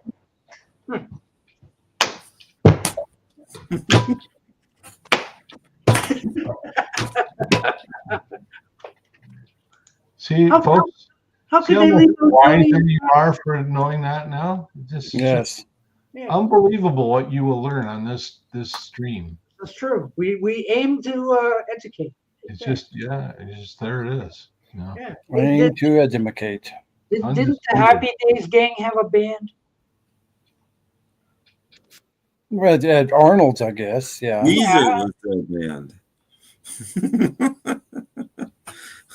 No, didn't you? Was there a band on Happy Days? Didn't they have a band too? Yeah, Richie and Ralph and Ralph and Potsy had a band. Yeah. I thought you played at Arnold's. Yeah. Yeah, that wasn't in the list. I guess they're not top 10. They were number 11, I guess. Well, okay, well, there's knocked off the list. Buffy and Jody, did they have a band? God, I hope not. The Bugaloo. What about Bugaloo? Johnny Whitaker made an album though, at least one, maybe a couple. Oh, Johnny unfortunately, he did. Yeah, they should have put the Bugaloos on there. Mm-hmm. Yeah, I think I have a Johnny Whitaker album. Yeah, it was the punk one. It was called Mr. Beatle. Ollie, why weren't you listening? Come on now. We have to play back the tape. Yeah, I'm not repeating it. You never mind. I forgot. Go look at it. But yeah, I think that list is pretty incomplete. So it's wrong. Sha-Na-Na was a real band. Yeah, they actually had the Sha-Na-Na show. They had, I remember. Yeah. They were a band first, and then they got a show. Yeah, they weren't really a fake band. I don't know why. No. Sha-Na-Na, we're not a fake band. No. Didn't they play? Weren't they at Woodstock? They might have been. They were around then. They started in the late. I think they were at Woodstock. Better look that up. Sha-Na-Na might have been at Woodstock. One of the early groups. With Tony Orlando and Don. Yeah, if they were at Altamont, they probably got thrown off the stage. Yeah. Bands at Woodstock. How about the Banana Splits? Did they show up at Woodstock? No. No. I don't think they appeared anywhere. Snort couldn't make it, so they didn't. Oh, they were out of keyboard.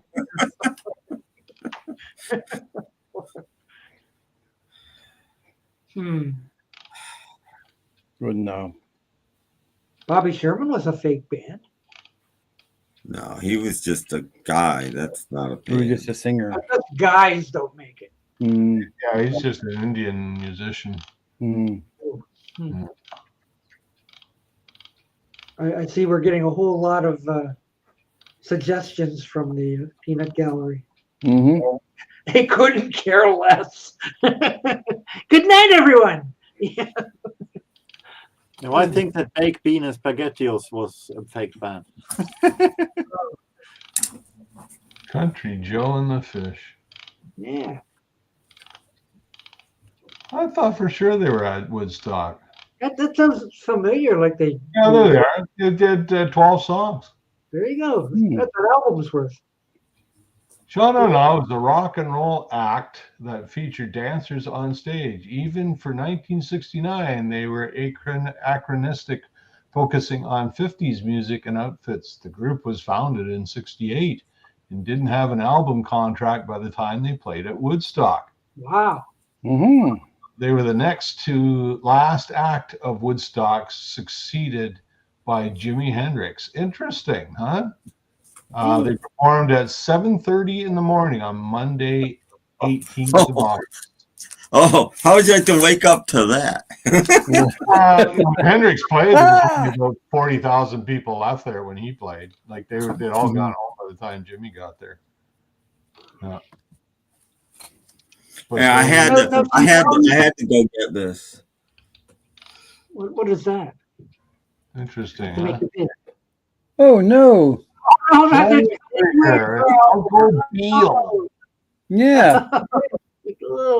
I guess Sigmund was on back. Look at him playing the sex god with his shirt off. Exactly. Exactly. It's Johnny Whitaker. Being sexy and all that sort of stuff for all the pedophiles out there. Probably the time of the Sigmund and Sea Monster show. Look at all the activities that he's involved in. Wow. And Sigmund's there too, yes. He's an active. Carrying a surfboard. How cool. Because he actually sings the theme song of Sigmund and Sea Monsters. Yeah, that's on here. And Friends. Yeah. He actually had a minor hit with Friends. So there, Johnny Whitaker. Still sealed. I don't think it's a phone. That's worth billions.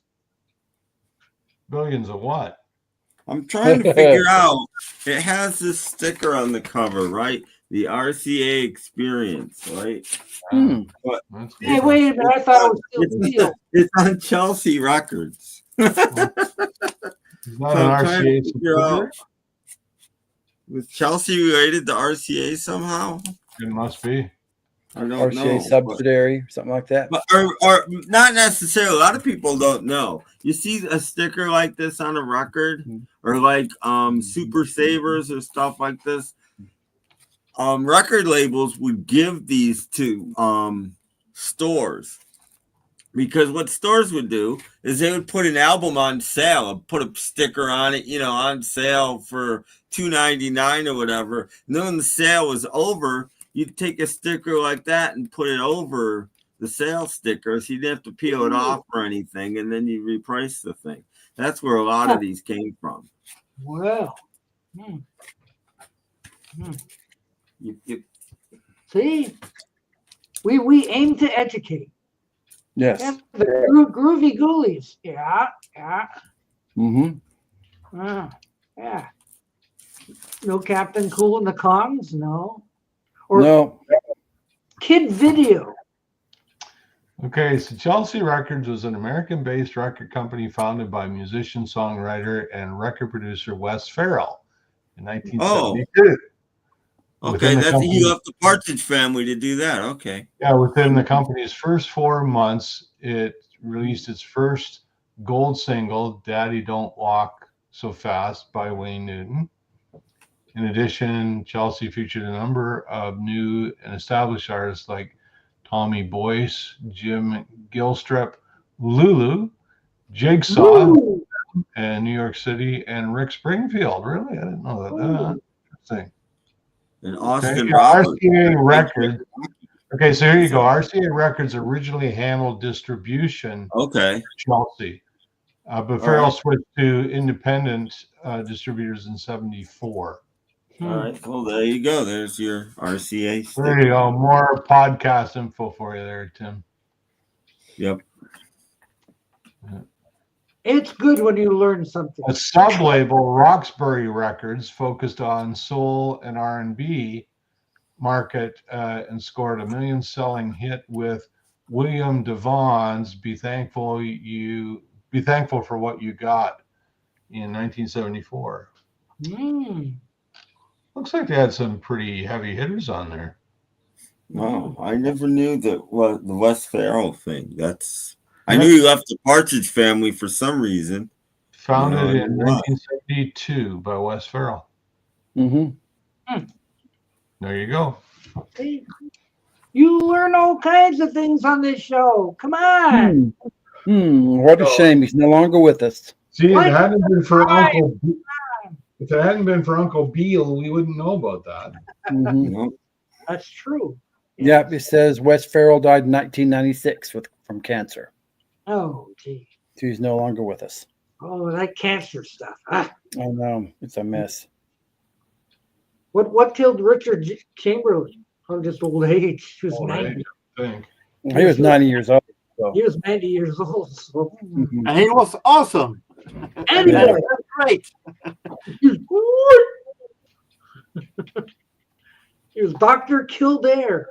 Mm-hmm. Yeah, he died of being killdared. He was killdared. Yeah, he was on Shogun and the Thornbirds. Died March 29th, age 90. Wow. That's just yesterday. Death. Chamberlain died of complications from a stroke. Whoa. In Hawaii. Well, that's a good place to die, Hawaii. March, 2 days shy of his 91st birthday. Oh, he will be 91 tomorrow. Oh. Missed it by that much. Yeah. Oh, that's sad. They had to cancel the bakery order. Yeah, born on March 31st, 1934. That's okay. We get to keep his gifts. I was gonna give him Robin and the Seven Hoods, but he went and died, so I get to keep it. You would have enjoyed this had he lived. Mm-hmm. Too late now. Then interesting. The movie's good too. I know. Oh, it landed. Okay. Yeah, it landed nicely though. Mm. Yes.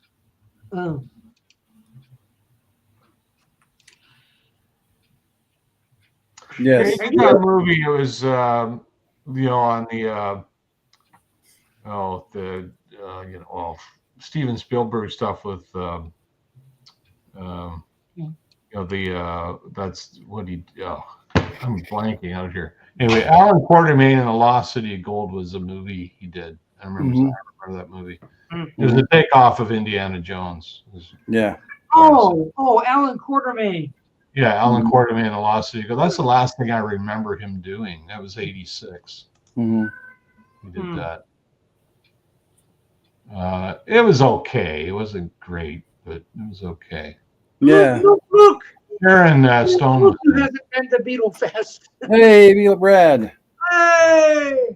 No, he went way back. I'll give you a link. Yes, come on. We have Brad. Beatle Brad here. Okay. I work tomorrow, so I'm signing off. Okay. See you, Jorgen. See you later. Bye. You know, there's only one way to describe Beatle Brad being here, and that's it's an honor. It is. Absolute honor. It's an honor for us. You're going to meet Beatle Brad. It's an honor. Is it an honor for him or for us? Which one? For everyone. Oh, no. For everyone. If Beatle Brad comes up, I'll see if he has a copy of Beatles Ballades. Yeah. Didn't Richard Chamberlain do a mini series with Rachel Ward? Because that's a good gig if you can get it. You did the Thornbird. That's a good gig, right? Yeah, but I don't think that it was would have before bothered the him. Quartermain thing, but yeah, the Yeah. Thornbird was a big series, miniseries for him. Yeah, but doing a gig with Rachel Ward, Richard Chamberlain was kind of like Rock Hudson. So yeah, he wasn't interested in Rachel Ward. Let's put it that way. Oh, well. No, he was interested in Vito Scotti. I probably if I could do one movie with Rachel Ward though, it would probably be The Deep. Yeah. No reason. Yeah, you're just thinking of that T-shirt scene. That's all you're thinking. No, there's no reason. She was actually pretty good in that Steve Martin movie, Dead Men Don't Wear Plaid. She was pretty good. Yeah. People, get ready. It is. Brad's here. Vito Brad's here. Oh my God, I'm going to meet Vito Brad. Vito Brad's depressed. I'm sorry. Why is he? Why are you depressed, Brad? Why is he depressed? I didn't get to go to Beatle Fest this I weekend. know. You should be happy you saved all that money. Well, that's true too. Yeah. But you know. Dang. Buy more trains. That'll cheer you up. Yeah, get another train set. So I'm upset, so I'm buying online instead. So. Uh-oh. But good to see everybody. How's everybody? Yes. Doing? Pretty good. Yeah. Pretty good. Yeah. We miss you, Vito Brad. Oh, yes. Thank you. Mm-hmm. And a lot of other people in New Jersey right now look, where is Vito Brad? Of course, I know. Yeah, there he is. We're going to say we miss you whether it's true or not. So, you know. Yeah, really. Mm-hmm. Well, you know. Yes. It's like any of the colored vinyl. You can play it backwards and it says, you know, I buried Beatle Brad. I buried Beatle Brad, you know. Ooh. Yeah. Well. Beatle Brad is a dock fest. Mine just say Brad who? Brad who? Yeah. Hi, Tim. Hi, Brad. Tim is there. Jeff is there. Burr is How are there. you? What? Did I hear correctly? Somebody said, is there colored vinyl for Beatle Brad? What's this? Oh, yeah. Yes, there is. Right now? No? Yes. Might be. There's this. Oh, What's that? That means a lot. Unreleased. This is actually really good. Mm-hmm. Oh, that's the subject of this week's Parlogram video. Yeah, I know. What a coincidence. But there's two different versions of this. There's one that's the colored version, yes. Ooh, and yeah, then there's a black and white vinyl version too.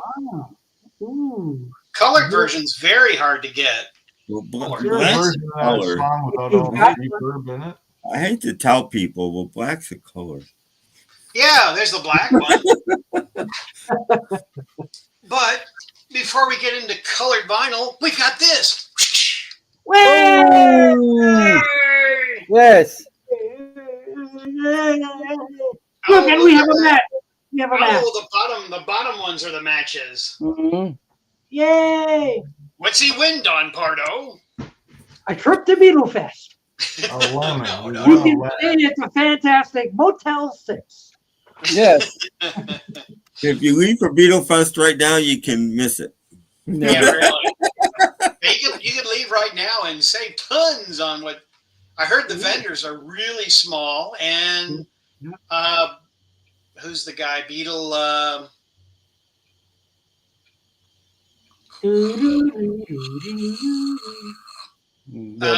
Sticker Man. Yeah. Sticker Man. He sold 2 butchers there. Ooh. Wow. Yeah, he sold two butchers. Oh, what was that? Uh-oh.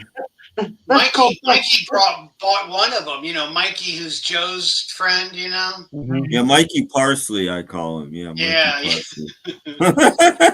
This camera I'm off angle here. I'm trying. Are they first date or second date? You know.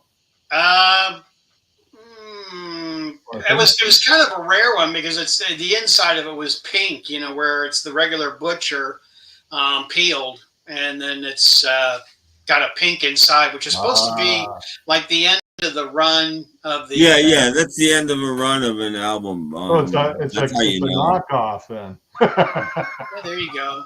Yeah, but he had one that refused to peel. So, Yeah.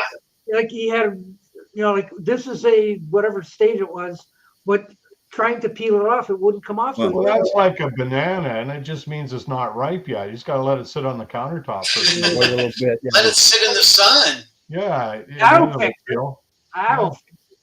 Yeah, because after that, it's really appealing. Appealing. Okay, I better show these before Doc kicks me off. Okay, back to this one again. Yeah. Which has got some really great stuff on there. I mean, I'm really. Has it got That Means a Lot on it? Yes, but they're all like alternate takes and outtakes. Now, is there a version of that song without all the heavy reverb? Because I can't stand it without reverb. It's horrible. Oof. It doesn't, according to Parlophone, who did a video today, it doesn't exist. That's one of the reasons he hopes they redo an anthology, because now they can get rid of that reverb. No, apparently it's baked into the tape.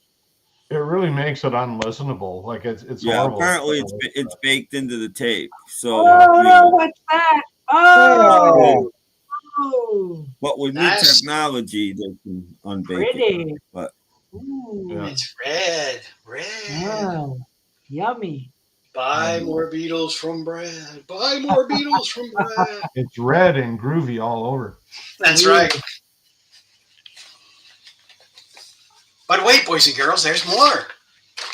I had a feeling there was. This is true. I've got more to. Can I ask how long you're going to be here? Does that album mean a lot to you, Brad? Yeah, it does actually. I like it. It's actually a very good boot. And then I just got the new Venus and Bars. The half-speed master with the sticker. That album's all right tonight. Yeah, yeah. Venus and Bars. It's on the black label, right? Yeah. They didn't talk to me before they did this because but it's still colored vinyl. Yeah, right, Uncle Tim. Yeah, it's black. Yeah. I've still got my original Canadian pressing of that. It's still got all the stickers and posters and everything. You know what I learned that I thought was weird? I learned on watching Venus and Mars videos is that was on Capitol everywhere, even in the UK. That doesn't make sense to me. I know.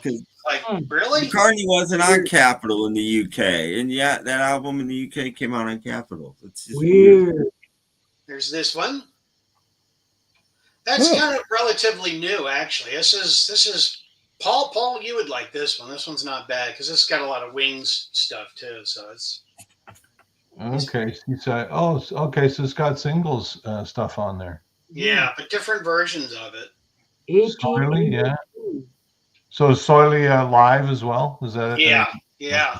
Did he ever do a studio version of that or just a live? Yes, he did. Yeah, one hand clapping. Oh, is it on that? Yeah, it's that, but there's also another version that's floating around on vinyl. Okay, now that is not colored vinyl. You got burnt like I did. They just sent you the label. What did Tim say? What'd you say? That is not colored vinyl. Clear is not a color. That is not colored vinyl. I can see clearly now that this is something else. They didn't send him a record. They just sent him a label. Yeah, it's just just it. But as Paul says, Paul said this for years. Meaning this Paul, you play the record, not the jacket. See, with a record like that, though, it depends on it's whatever color it is. What shirt you're wearing. You just hold it up against you. It's yellow today. Tomorrow it might be blue. Like this. Yeah, on my turntable, that record would be cork colored. Yeah, mine would be like a gray kind of color. Be corky. Quirky. Lee likes your shirt. Thank you. Yeah.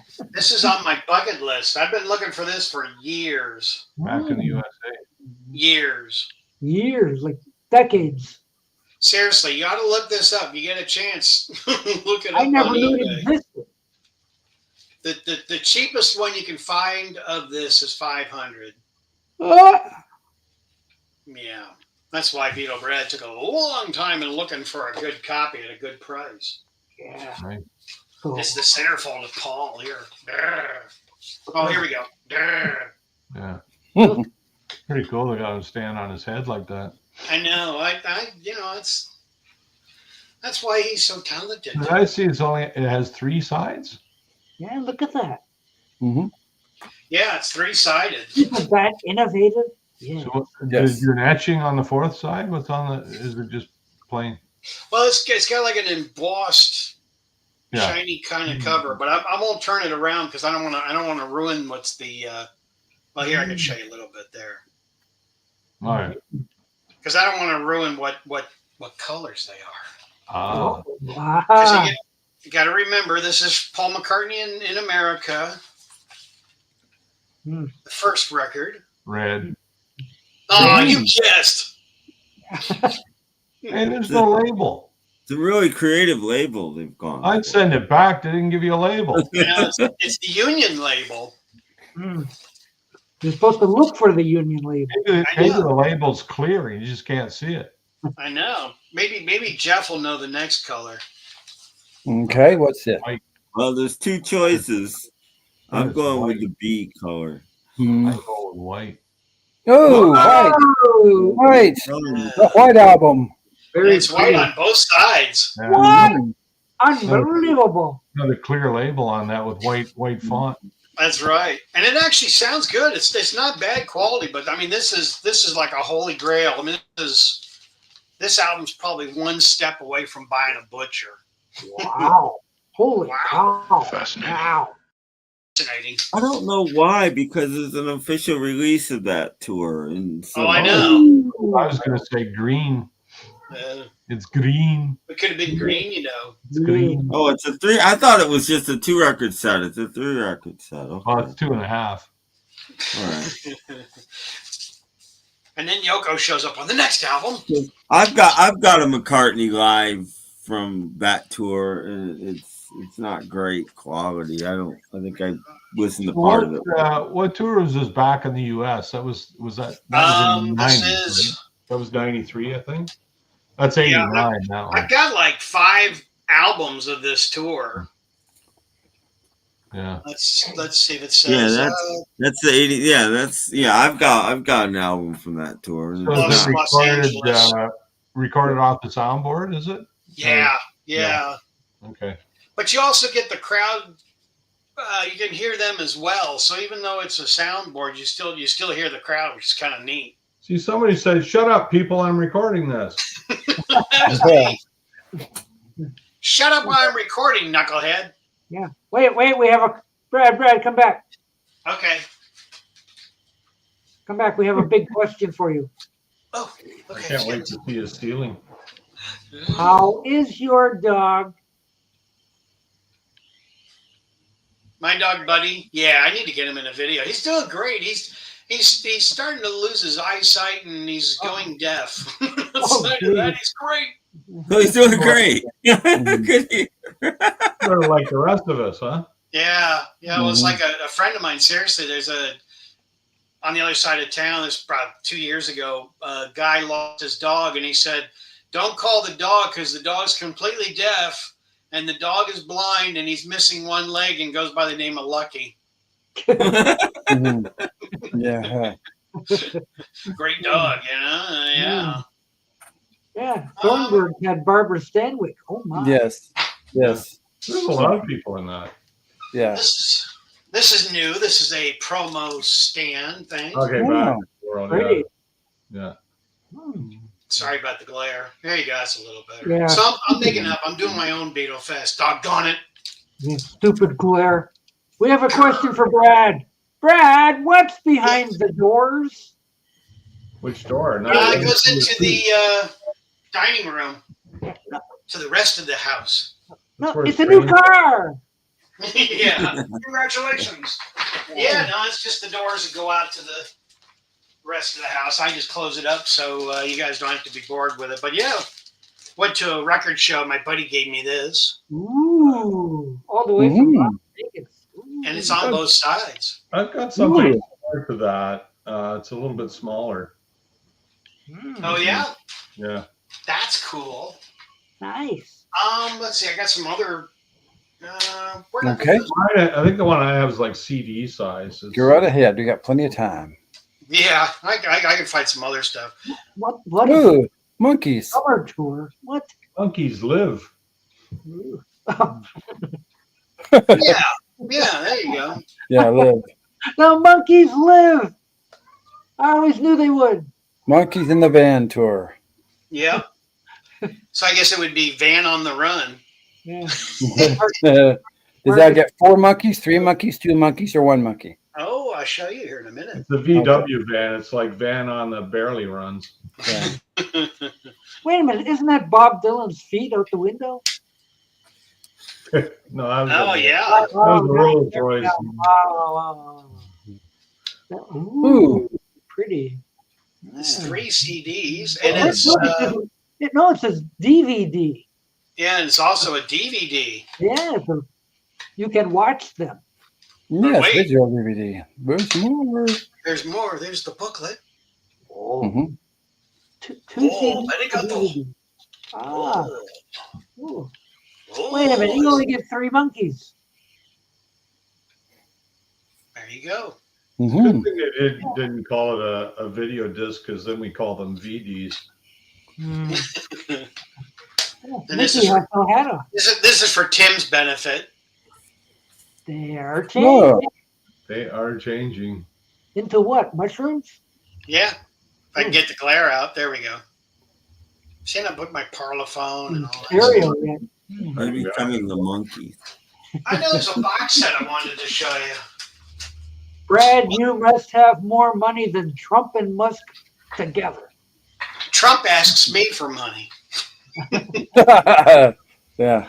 Nah, just kidding. Oh, okay. Ooh. Yep. Paul McCartney and Michael Nesmith. Yeah, those were happier days. Yeah. Yeah. Michael only wants the girl if she's under 12 years old. And she's a boy. Yeah, really. Here's the cool part. It's a white label promo. Ooh. Not for sale. That's right. Don't you dare buy it. So what are you doing with it? You're not allowed to buy that because it's not for sale. That's right. I always like the story that Michael Jackson, McCartney, Michael was just done doing Thriller, and Michael says, Paul, how can I kind of help my career and make money? And Paul said, well, actually the big thing is not by touring or doing anything like that. Michael, what you got to do is start buying publishing and buy songs and buy music. And then he bought the Beatles catalog. Good going, Paul. So Paul's mad because every time they want to do something with Beatles, he has to call up now the estate of Michael Jackson and go through the. Well, I thought Jackson sold it to Sony Music. I thought they. Yeah, but there's still part of it that's still in litigation. Can't get the word out, and they're still working on that. Yeah, there's a lot of people own bits of it. Even George and Ringo own a little bit. Yoko owns some. I don't know it. Everybody but me owns some of it. I want my piece. I wasn't totally ready, so I should have gotten more. Yeah, stuff. for a long time, Yoko owned way more than Paul, which doesn't seem right, but that's yeah. Yeah, and we all know what Paul said to Michael Jackson after he bought the rights to the song. Come on, man. Mm-hmm. All right. Well, I always think that's the main reason McCartney left Columbia, because Columbia was owned by Sony, and Sony backed Jackson. Jackson didn't have that kind of money. So Sony backed Jackson to buy the Beatle catalog, stabbing McCartney in the back, basically. So McCartney's like, no, I'm out of here. And you know why he left Columbia, though? I mean, that's partly true, but also the other reason why the guy that was his manager at the time, he was working with a guy in New York City who was bootlegging music out. So Paul's manager was going through one of the guys in Columbia, and they were bootlegging out music. So if Paul did, like, let's say, What's one of the big albums during Columbia time? Well, McCartney 2 came out, later on Columbia. So there's been bootleg sessions and all that kind of stuff. So Paul's manager, that's why Paul's manager got fired after a couple months later, is because Paul found out. And Paul called him into the MPL office, and they fired him. What was that? But that's not, I get that, but that's not really Columbia's fault. You know what I mean? No, Okay, he just went under Columbia. So they took care of it, and, they can't, No, you're right. It's not Columbia's fault, but they just happened to use it. But then stabbing him in the back with Jackson to buy the Beatle catalog, that is their fault. Yeah. That is, that was kind of lousy of them. It was. It really was. Because, they started using Revolution for Nike and Good Morning. Good Morning. Well, that's when Yoko got some. Yoko got like 25% because the law is 20 years after release. One of the owners is dead. If there's any relatives left, like a widow or whatever, she can buy half of his share for whatever market value is. So Yoko bought 25% of the catalog, about 2000, and there went all the Nike commercials and all that stuff. She put an end to that. So people that hate Yoko. Did she ever sell her Dakota? I know she was in the midst of trying to sell the Dakota. Did that ever go through? No, my check bounced. I don't know. Marv was there the other day. Yeah, Marv was there, and Robert's on his way. He's headed on a vacation. Robert S. He's vacationing at the Dakota? No, he went with Marv, and then they took off, and Robert. That whole Revolution thing is the reason I refuse to buy anything Nike to this day. Yeah, there you go. Anything Nike. I figured you guys. Well, Yoko stopped it, so that's good. Yeah, I won't buy anything by Nike. I only buy kids. I only buy Mattel. Only buy Kmart. Well, now you know the reason I don't have any Michael Jackson albums. It's a cube of sugar. Oh boy, it's look at the size of that cube of sugar. It's a linen cube. Oh, it's a lemon sugar. So it opens up this way. If I don't want to drop it. Let's do a drop it live. It's too big to be. What is it? It's too big. It's the linen cube. Yeah, really. Yeah. Fits so handy on a shelf. What is inside? Do tell. Comes with a nice little pull tab. Yes. Okay. Have you guys seen this before? No. Okay. Well, I haven't. Let's see. Yes. Yeah. So it comes with a lovely little thing by Yoko. And Julian and Sean. Hey, no fair reading ahead, mister. By Yoko and Scene. Yes. There we go. Lots of reading. Uncle Tim will probably read this for us later on in the evening. Hold it still. I can't read it. Give peace a chance. Or chance a piece give. Give chance a piece. Saying. Give chance a piece. There's lots to go around. This is a limited edition box set, which, as they say, it's a limited edition, and then when we run out of those, we'll go in the back room and get more. We'll get some more, yes. Limited edition. This first limited edition, yeah. Lost me card. Oh, no. Falling out all over the place. First accident. What kind of goodies are in there? Oh, yeah. It's one of those subscription cards you sign up for. It's offline card. Online. Mm-hmm. Then there's information on the back. Show us the number. Yeah. No, don't show us the number. Actually, it's pretty low. Ooh. How low can you go? 0. It's got a hardbound book. Oh, okay. Good for picking your teeth. So you all can imagine. You all can imagine with me. Feel free to use that at work. Okay. I won't go through all the pages because I know people will go to sleep here, but the people over there have gone to sleep already. Oh, go ahead. We have some time left.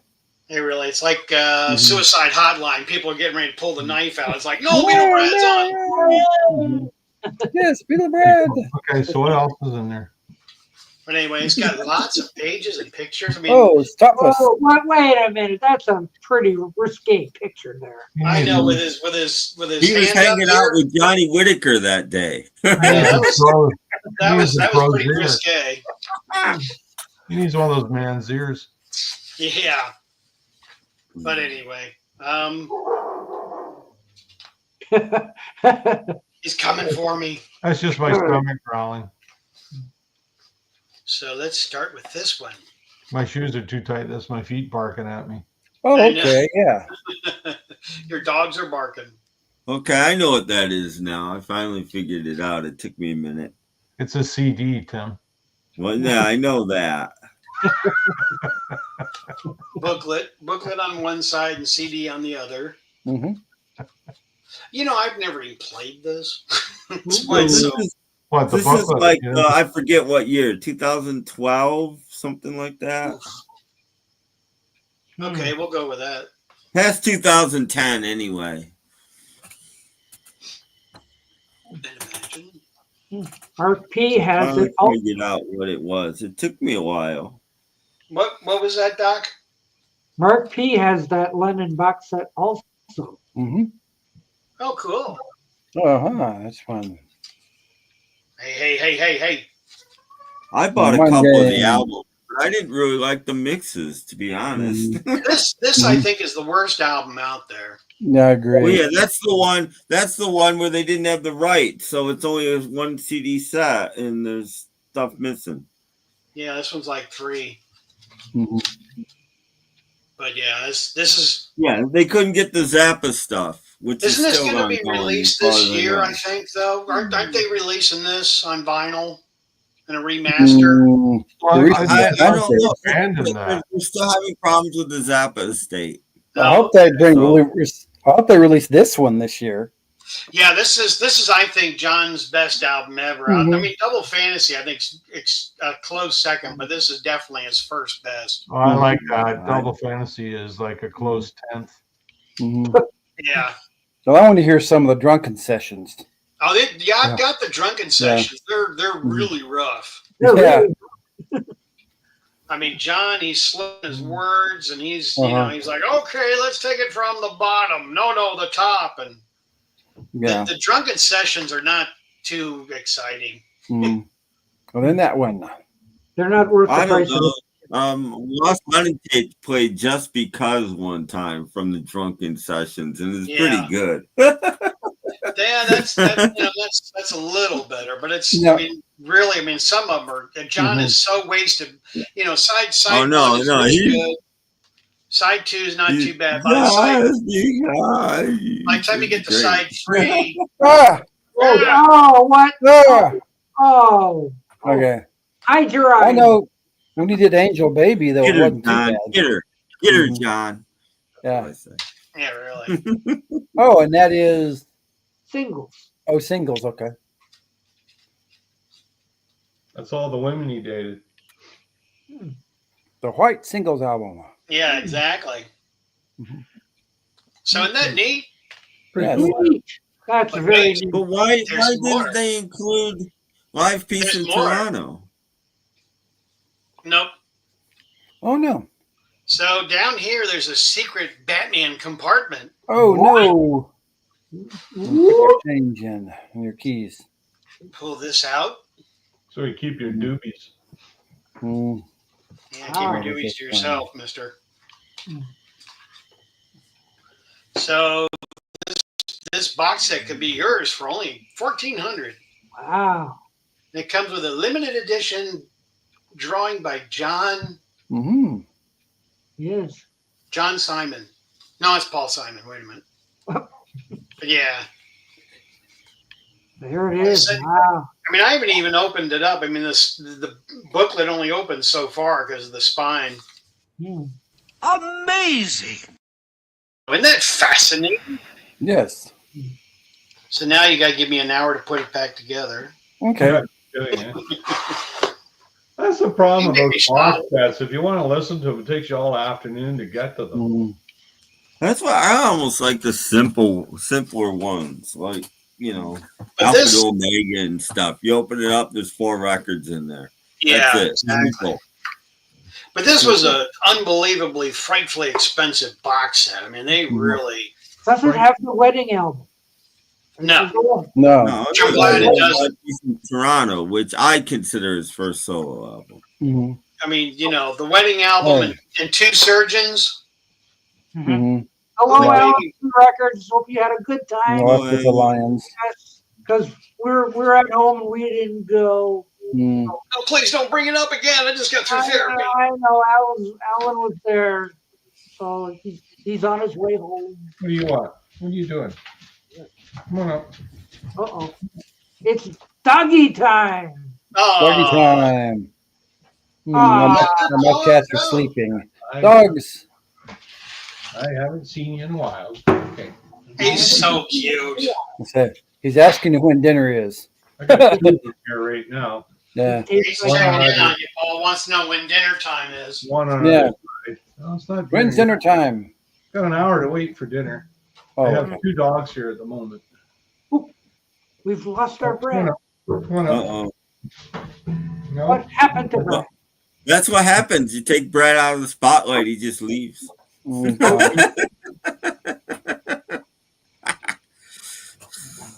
I know the wedding album is so fascinating. Mm-hmm. God. And what is this? What's he got? What's he got? I got more. I told you I'm making up for my Beatle Fest. I'm not going. Whoa! Yeah, more stuff. Oh. It's just your Uncle Brad. Be careful. My stomach growling again. Buddy's being loud. Trying to adjust this. There we go. So this is new. This is new on vinyl. Ooh. Oh. Okay. Beatles on Air. That's the one that sounds like this. Paul's heard it. Mm-hmm. It's, I want to hold your air. Well, I've got one by the Rolling Stones called On Air. That's a good one by the Stones. Yeah, but mine's CD. Is your CD or vinyl? I have vinyl. I've got both. I've got the CD. Wow. That's all. I got the CD. Mm-hmm. There's one. That's really good. I'm listening to it. There's one of them. Got the 2-record version. Mm-hmm. That Stones on Air is really good. Beatles on Air. Then there's another one, which is the Who one, which is a good one. Who? The Who BBC. Yeah. Yeah, that's good. I had that one as well. I've got a bootleg CD of the Who. Yeah, Led Zeppelin did one of those even BBC better ones than as the. well. Yeah. But I have the official one too, with a bonus disc on CD. The official bootleg.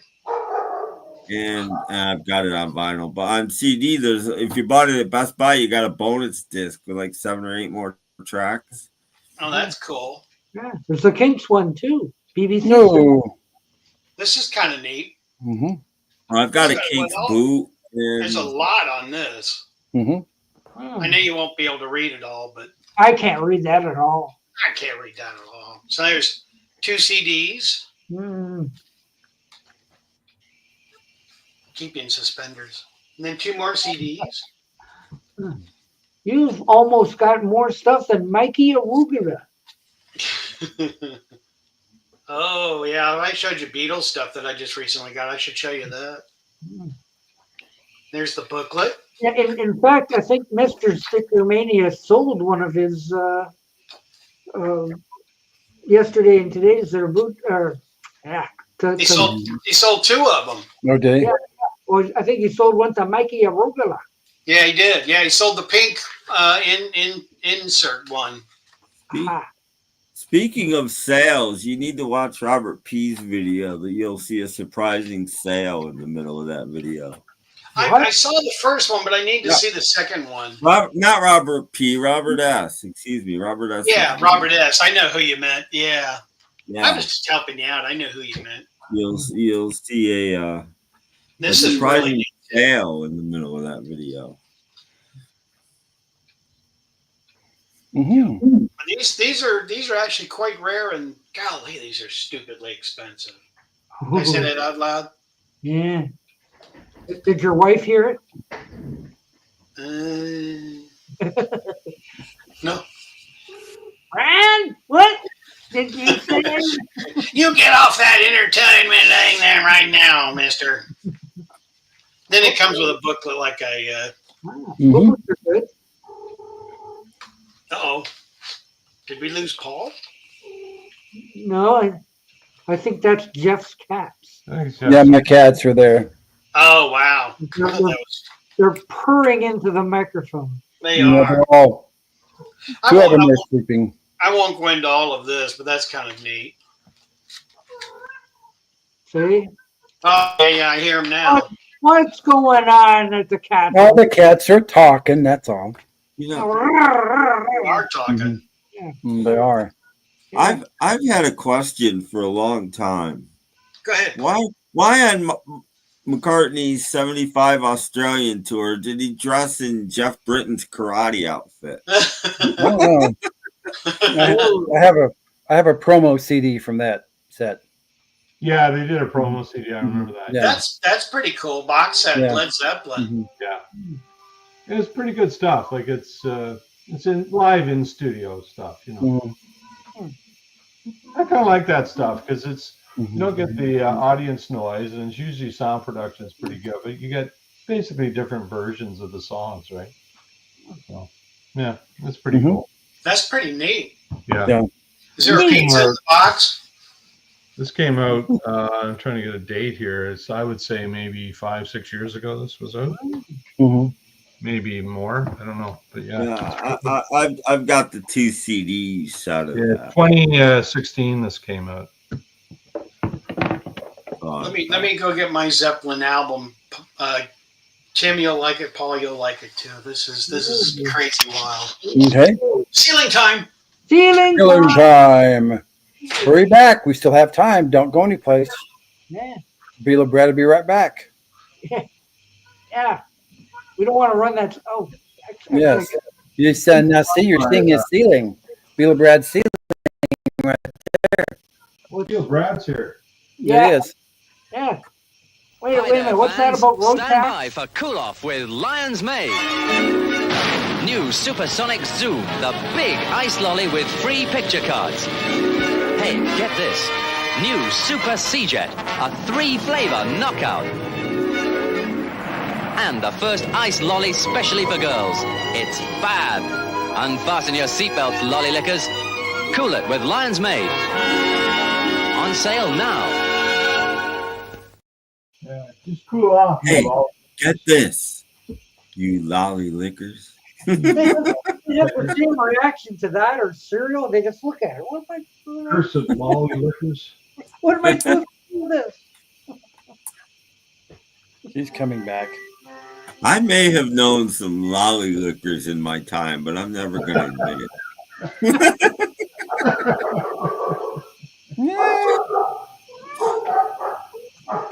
We got dogs, we got cats, we got everything here.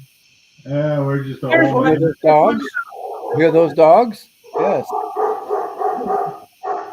That's what you get if you don't behave. Yes. We're going to send you to the dogs. Now you guys have already money on you. They've already had their dinner, so. Yeah, but the dogs have it. The dogs will eat anything. They'll eat cats. Yeah, I can't find my Who live at CDC. Matthew Smith was at his grocery this morning. Didn't see those. No, I got it. Yeah. You have to. Yeah, Lion's Mane still is this side here. Yeah, so. Well, as long as lolly lickers exist. Yeah. Yeah. If you want to be a lolly licker, you got to head over across the ocean. There's a whole mass of people like, are you a lolly licker? Yes. Can't you see it? Well, there's a whole training course to be one of those. Ooh. Finally. Well, in the early 2000s, they finally made that legal. I have the CD of that. Yeah. Yeah, I do too. This is quite good, actually. This is Got some really good stuff on it. Yeah, I've got that. I've got it on CD too. Again, on CD there's an extra like 7 songs or something. Ooh, If you bought it at Best Buy, it's only at Best Buy. I maybe don't have that one then. Yeah. I can find mine here somewhere. Somewhere over there. I don't know. Yes. Stand by.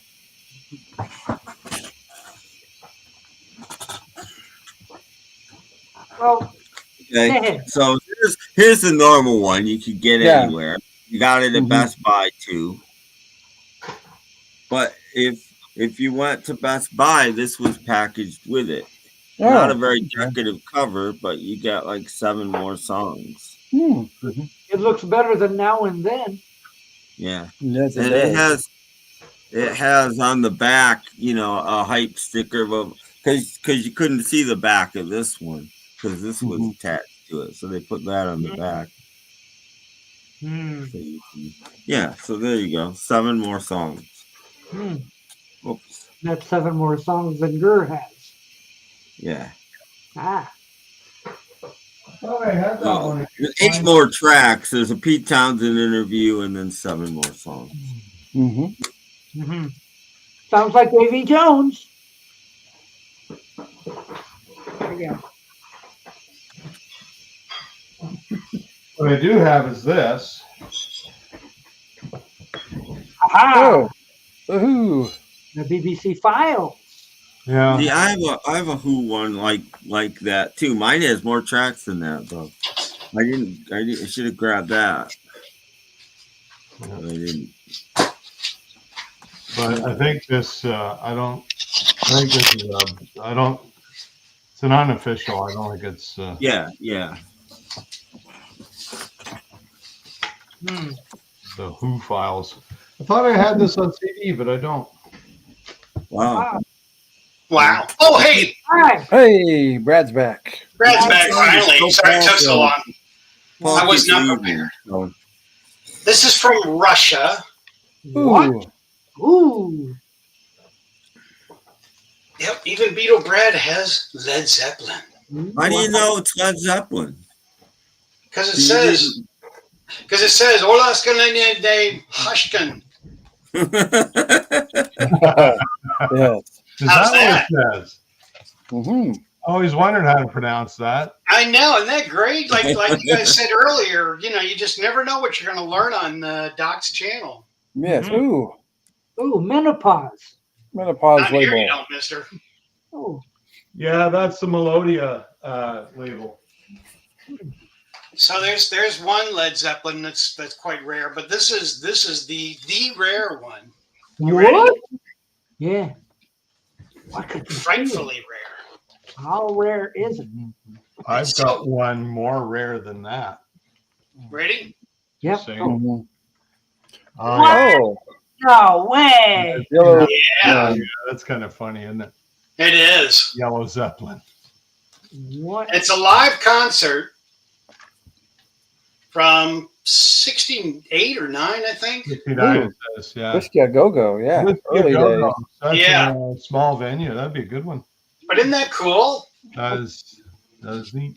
That's a hard. Seriously, I mean, if you're on eBay, look that one up. You'll love it. I'm not on eBay at the moment. Fascinating. So here's side A. Brain and Brain is Brain. Oh. That's not yellow. And what side is that? A. That's Fonzie's favorite side. I was just about to say that's Fonzie's favorite side. And then B, for those of you that are following along. Wow. Isn't that cool? The next one is side 3. B would be Yoko or Heather Mills' favorite side. This isn't Led Zeppelin, but I thought I'd show this for fun. Oh, Doors. What the hell's going on there? Doors. Strange Days. Tim and Paul will know this album. That's By a the pretty good Doors? album too. You know, that's It's by the Doors. yeah. That's a pretty good album. Weird. Are you ready for this? Correct. There's more. It's a UK pressing. Ooh. Hey, where's the butterfly? It's an uck pressing. Yeah, you keep your up to yourself. Uck, uck, uck, uck, uck, uck.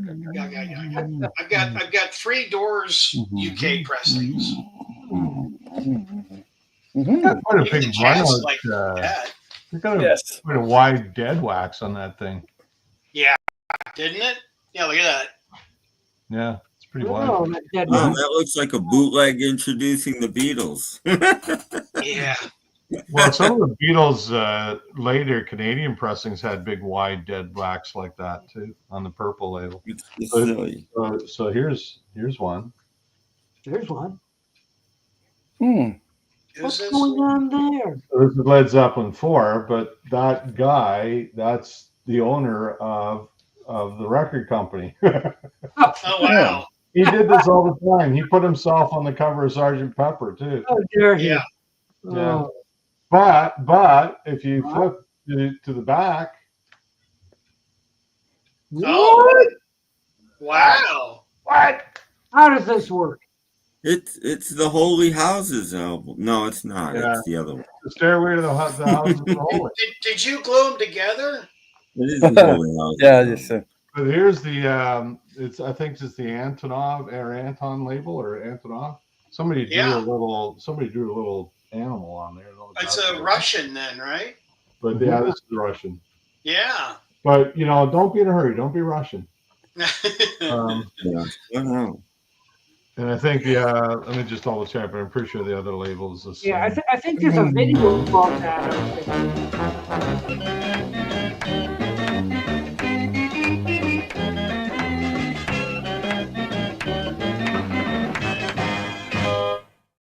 Because he always puts himself on the album cover. Well, not always, but a lot of the time. Okay. So that's the guy who owns the record company who sticks himself. That's great. I didn't know that that's who it was on there. I was showing you this earlier. You weren't your way, but that's the. Ooh, that's nice. Yeah, the BBC sessions. Yeah. BBC sessions. I think the BBC sessions were great on that Who one. Yeah, they were quite good. Yep. They need to put more of those out. Well, they might. Yeah, hope they do. Right to your local BBC or something. Okay, that's it. You make me little again. Oh, I'm up again. I'm gonna get something else. And okay. I don't know. Oh, stay there. You keep leave. I keep trying to show you stuff, and you leave. Because I showed this, and I think you know. Oh yeah. And then that came with this, which is the bonus disc, which has an interview with I thought I had that, but I can't find it. I can find that. And then I have this. Oh, okay. Ooh. Which is that's 65 to 67. So I wonder if that precedes the one I've got. Yeah. Which is, it's 2 discs of BBC stuff. Very quality, but if it's good, if it's the same track as on the official one, it sounds as good. There's just other tracks that don't. I gotta find the other one. I thought for sure I had it on CD, but I can't find it. So we're all there you go. That's Who live at the BBC. Can I go now? Yeah, you can go now. And he's gone. Oh, they're all gone. I'll be back. Right back. No, wait a minute. No, he's not. Doesn't even have any shoes. Welcome to Doc's Empty Room Podcast. Too much. I feel like I'm at church. There's people who tune in for empty rooms. Whatever. Anaerobic workouts here. He's got the door closed, so Buddy. Oh man, I'm getting tired now. Sit down and take a rest. Brad, come back. Brad. I drank all my pop. The dogs did. I got a sign here says I'm in the show. What happened? What happened, Jeff? What? Oh, I've been sitting down for almost 3 hours. I had to go to the little boy's room. You missed it. You had a chance to show Jeff's empty room and you didn't show I it. just put a bucket on him. I didn't know. Yeah. That's not my room. That's Brad's room. What? What was it? A fox hunt? Let's look at the stuff on his shelf. I know. Man. Here he I comes. didn't want to take any more time. Hey. I'll show this one instead. Kind of neat. Mm-hmm. How neat is it? Oh, the English band. Joe English. Mm-hmm. What you need. Yes. Lee wants Do you to know really if need it? Oh, yes, you do. Do you? I think Hey, you don't. look at that. Still an uncut ticket. No. Did you see those tickets that Mr. Sticker Mania had? Yeah, I did. Are those real, really? I'm I'm kind of Eminem on that, too. Yeah, I'm kind of on the fence. It's like, yeah. Did Joe English pass away, or is he still around? What was that? Did Joe English die? Still around as No, far as he's I know. still alive. Who's the guy? Who's the guy in his band who? Was it one of the McCullens? I think died. Look at this. I No, went backstage. they're both dead. I went backstage with him and met him. Jimmy was murdered, and Henry OD'd or something. Henry died of alcoholism, basically. Yeah. He actually OD'd or whatever. He was, I had him sign my album. huge Jimmy was murdered, right? Yeah, Jimmy was murdered. But Jimmy had formed a new band. After he left Wings, he was in Nick Gilder's band. He's the lead guitarist on Hot Child in the City. Oh, okay. And then he formed his own band. I forget what they were called. And the album didn't even come out yet when he was murdered. And it came out as a budget album. It came out in like the budget bins when it finally got released. I forget what it's called. Shame. Yeah. Or what the band's called. I think that band was called Loverboy. No. No. But back to this real quick. I just tell you real quick. Joe English does not sign autographs, but I got him to sign my album for me too. But no way. He's a born again Christian, and Yeah, so I got him to sign this album. I think I told you guys, but Brad might not have been here. I used to work at a place called the Boating Center in Buffalo, and there was this guy, Mike, who was going to be gone one weekend because he had a wedding to go to. And when he comes back, he's like, if I would have known this, Tim, I would have had you come to the wedding. I would have gotten you added as a guest to this wedding. Because the band at the wedding was the Joe English band. Oh, really? Wow. Yep. I've got all of Joe English's albums. I've got all of his albums. I only have one. But yeah, these guys played a wedding in like 1989. Yeah, I was gonna say that sounds like his time period. Unbelievable. I've even got a picture with Joe and I together. No kidding. Yeah.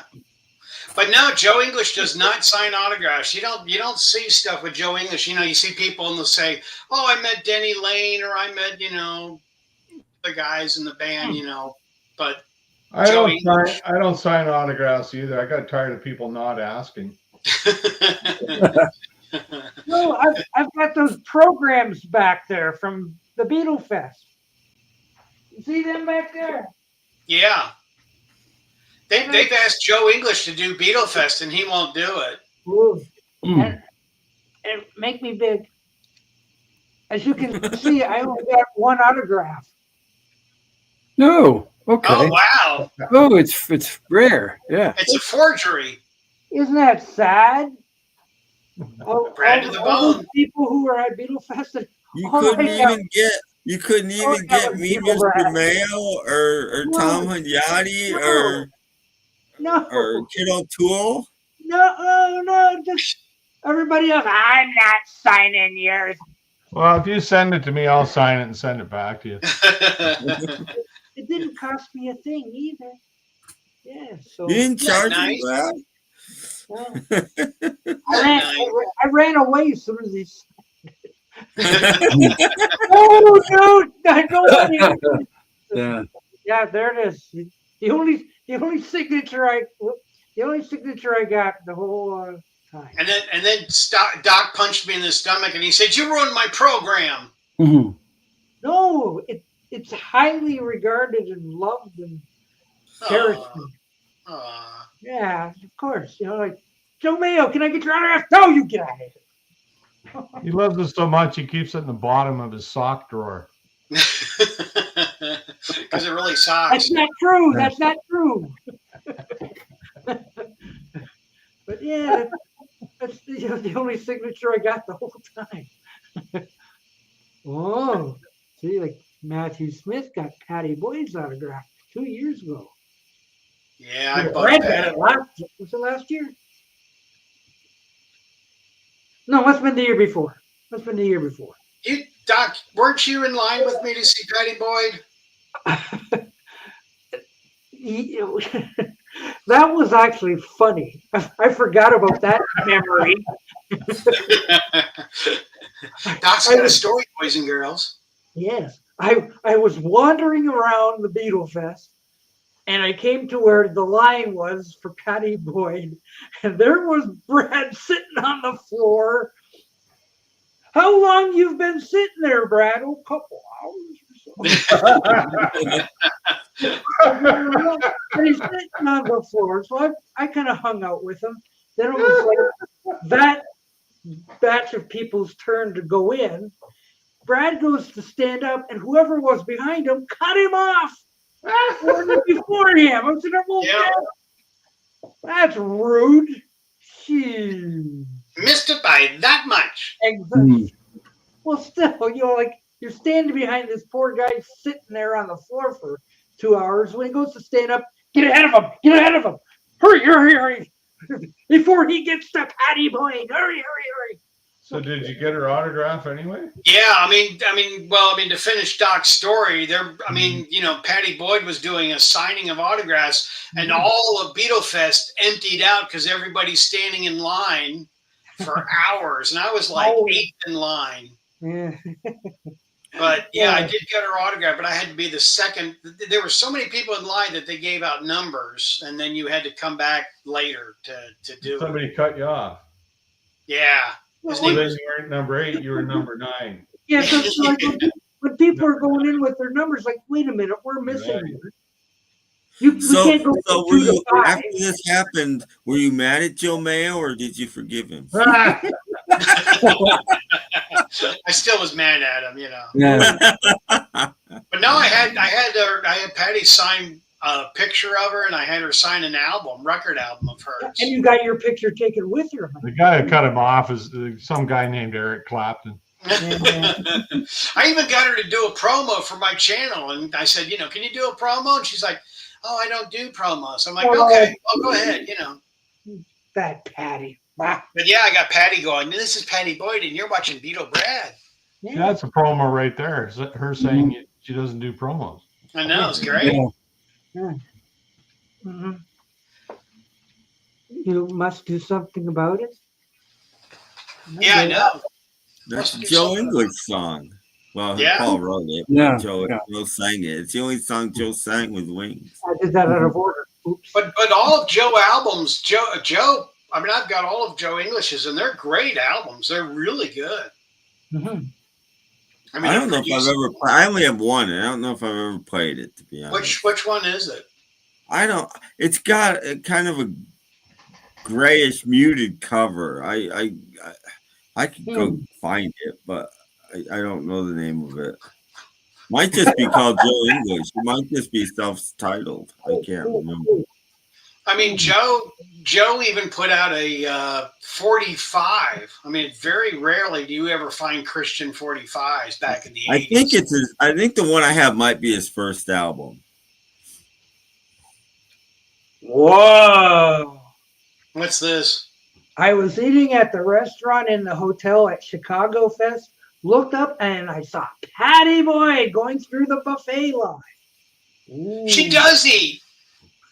She does eat, yes. Wow. Are any of us recognized in the grocery store? Only when I don't pay the check. Yeah. Wait, come back, you. Yeah. I'm recognized in the grocery store because my picture's on a carton of milk. Yeah.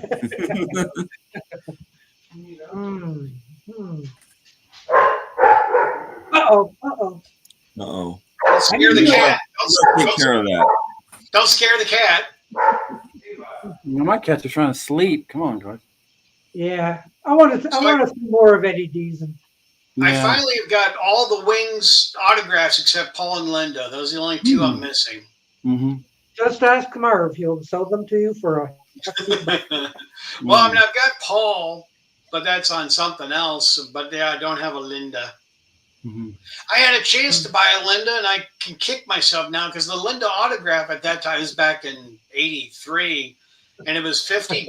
And at that time, I thought it was a lot of money. I've never stood by the ice lolly section. What's Maybe that? The ice lollies, yeah. They're only Yeah. 6 pence. She was trying to buy the lolly for girls only. Put that back. Put that back. I'll go get something else. Okay. Okay, we got a few minutes left. Everybody's gone but me. I gotta go pee. Okay. Well, Tim's here too. Okay. I went and looked for my Joe English album, but I couldn't find it. Couldn't find it. I think I know where I don't think it's filed yet, actually. I think I bought it a few years ago and it still isn't even filed yet. So, but anyway, I couldn't find it.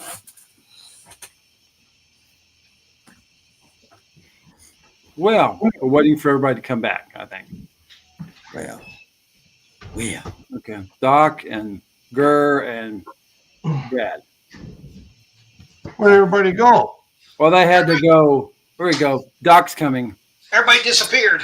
Yeah, Doc will be back. I was going to quick show some colored vinyl before Brad got back, but Jim's gonna make me cry. Where's our host? Oh, he'll be back. I'm not coming back. Oh, awesome. He's getting it. All of a sudden, we hear the car door close. Take it away. Geez, our viewership the numbers just went up.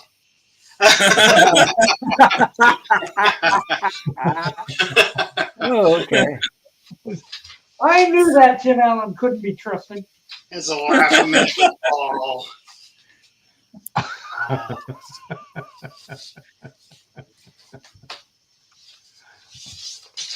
Now we're losing precious airtime with Doc Dawkins. How'd you do that? How did I do that? I didn't do that. What? It's the Gurr Show. Now Paul's going to start the sing along. Everybody tag along. We'll do a Merry Melodies. M-I-C. Somebody must be controlling the thing because it's not me. Oh no, it's not that thing. Oh no, not that.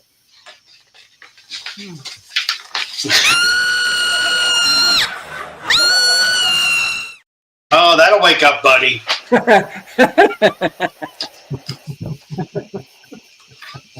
Now you did it. Oh, How do you kill the last 10 minutes of the show? Just go close up to people. Yeah, really. Here, I'll show close-ups. Speaking of close-up, here's my picture with Joe English in concert. Oh, okay. So the concert's over, and I talked my way to backstage, and that's Beatle Brad with Joe English. What? Huh. Scary. I'm afraid. Yeah, how about that? Ratings just went down again. Yeah, well. And this is my holy grail. I've got the original Corgi when I was a kid. Now I just got the box. Ooh. There's the box. Sandwich. I bought it when they reissued that in '99, so I bought one then. Yeah. I still got it. This is my original from '68, and so is the box from '68. Cool. It's in really good shape. You kept it in the box all those years? What's that? You kept it in the box all those years? No, I just got the box. You got the new box. That's what I say. Just got it last week. Probably tore it open when you were 8. But the corgi, I saw the movie in '68, and then my mom got me the corgi. We went to the toy store in '68, and I got that. But I've been looking for a box, and the box is like 10 times the price of the corgi. Yeah, no kidding. Eh? Did you play in the bathtub with it? Did you play in the bathtub with it? No, I pitched the box. Okay. Yeah. What's that?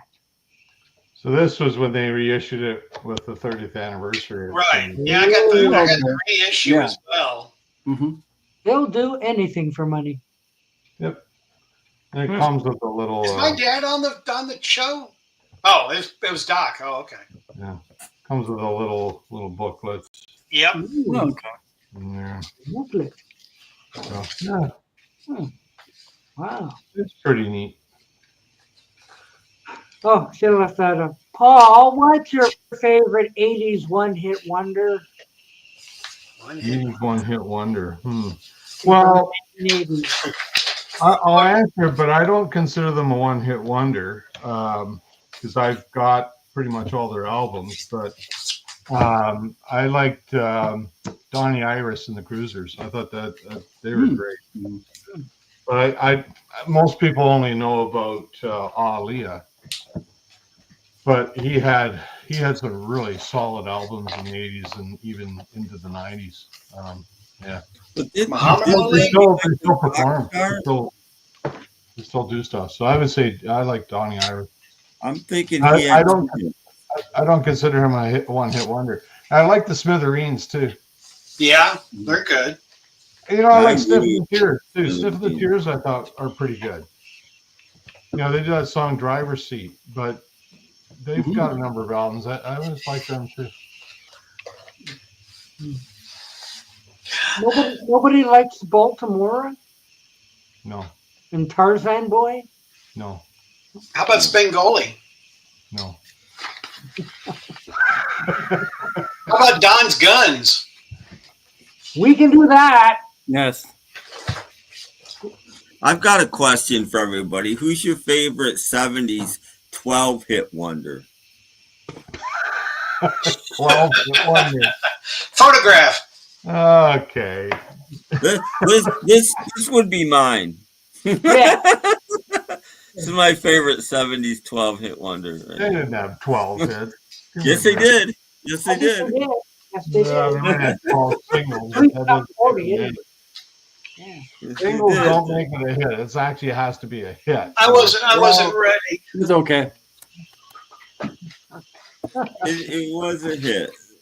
Sales goes by hits, and that's just because it's a single doesn't mean it's a hit. No, but if it's in the Billboard Top 40 book, it means it's a single. Yeah, or a hit. Made the charts.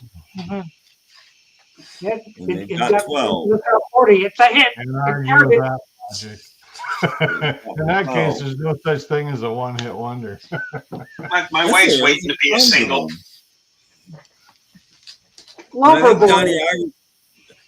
If he didn't have 2 hits, he came close. Love Me Like a Rock was. Well, I remember. What was the one about the computing? If you compute or whatever. Anyway, that was a hit too. But the Donnie Iris song. Yeah. Love Me Like a Rock. No, Love Me Like a Rock. Then he did an album in 2006, which is really good. And there's this song on it called Little Black Dress, which was really good. Suggestive. Well, they put together a video for that, which is kind of neat. But I have to go to my library. Do you compute is the song I'm thinking about. Oh wow. 84, he did that or something like that. That was before my time.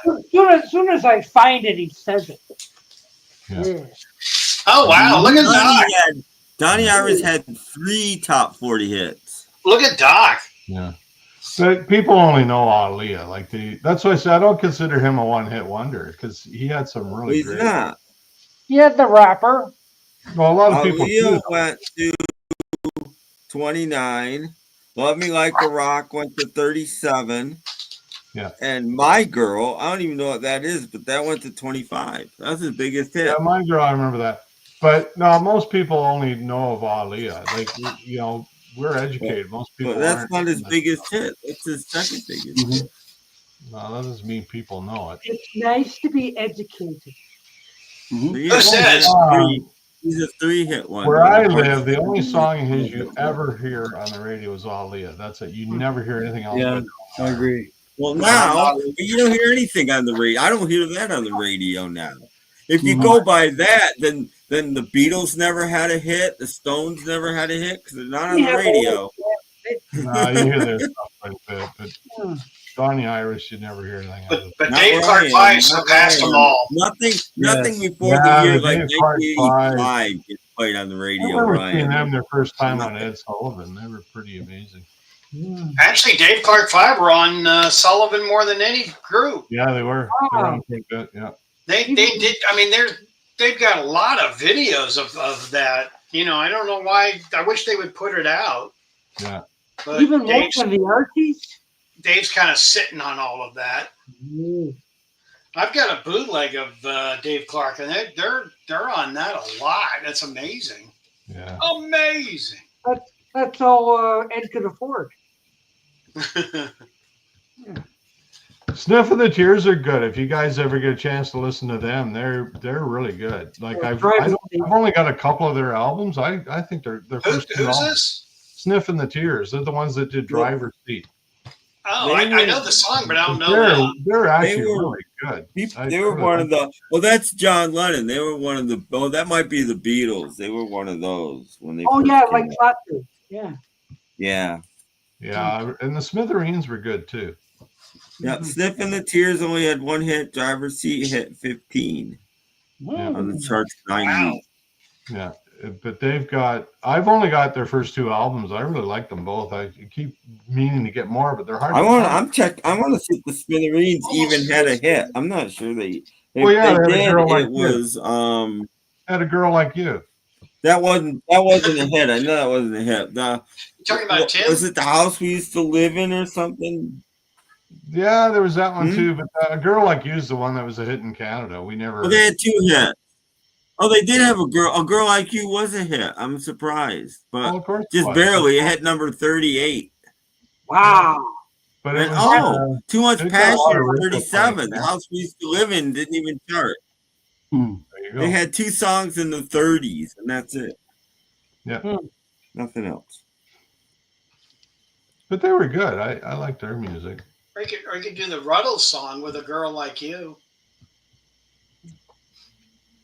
Cutting Crew was a 2-hit. Girl Like You, Who Needs Enemies? Well, Martin, if you thought I thought Plateau with their very first live performance. And it wasn't the Beatles.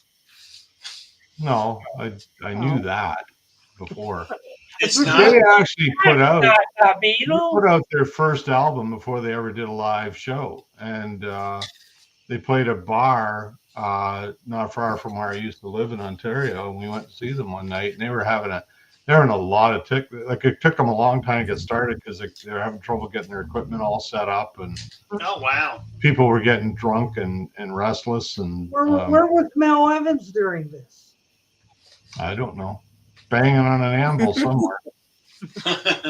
Yeah, that was Plateau's very first gig.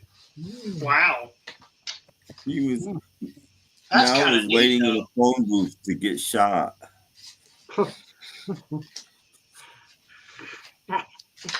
Yeah, the pontoon boat. You know what I think is a shame? I think that the fact that, looking at Slade, one of the biggest acts of the 70s in the UK, had only 2 hits in America, not till 84 and 85. That's just My Oh My, and what was the other one? Run Away. Yeah, Run Away. Yeah. I mean, are we stupid? I mean, in America? I mean, yeah. We're listening to these lousy cover versions. We're listening to Quiet Riot cover them constantly, and we're not listening to the real thing. Well, it's like Cliff Richards never really had a hit in America till later on. Yeah. Well, no, but Cliff Richard, Cliff Richards is lame in my opinion, so I don't. But Slade was really good. Oh, the early stuff with Cliff Richards and the Shadows is great. Well, with the early stuff, but we had enough of our own. That wasn't ever going to make it over here. Nothing did. We're lucky the Beatles did. I mean, the Creations and the Easy Beats didn't really make it over here either. So, you know. I mean, Cliff Richards really didn't have a hit till Devil Woman, though. Yeah. Here. Yeah, here. Well, I got a feeling he might have had one or two sneak in, but Who's they this? weren't very big hits. Slade. Oh, okay. Yeah. Yeah. Slade Live. Wow. Yeah. Sladist. This is comp. It's really good. Yeah.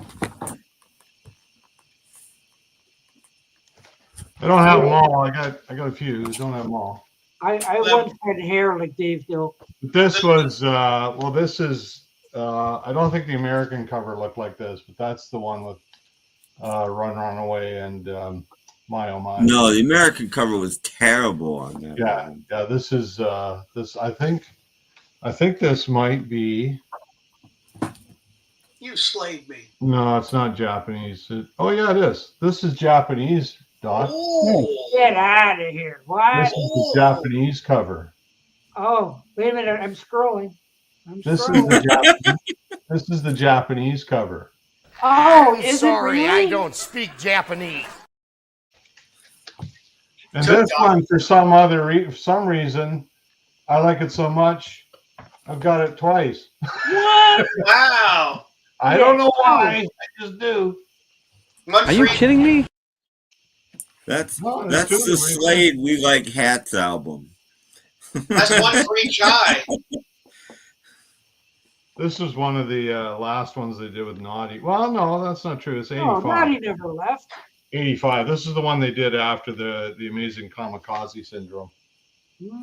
That's a neat cover. Yeah, the American cover for this is horrible. Like it's like a cartoon of somebody plugging in a car to an amp. It's horrible. Here, I've got this, which is interesting. But I'm with you. I don't understand why they weren't bigger in the U.S. Yeah. This is I like a don't know, CD single comp. Yeah.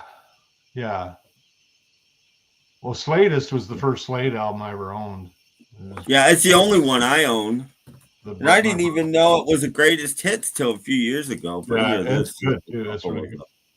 Yeah, it's really good. Singles. That's the album, One Open Slave.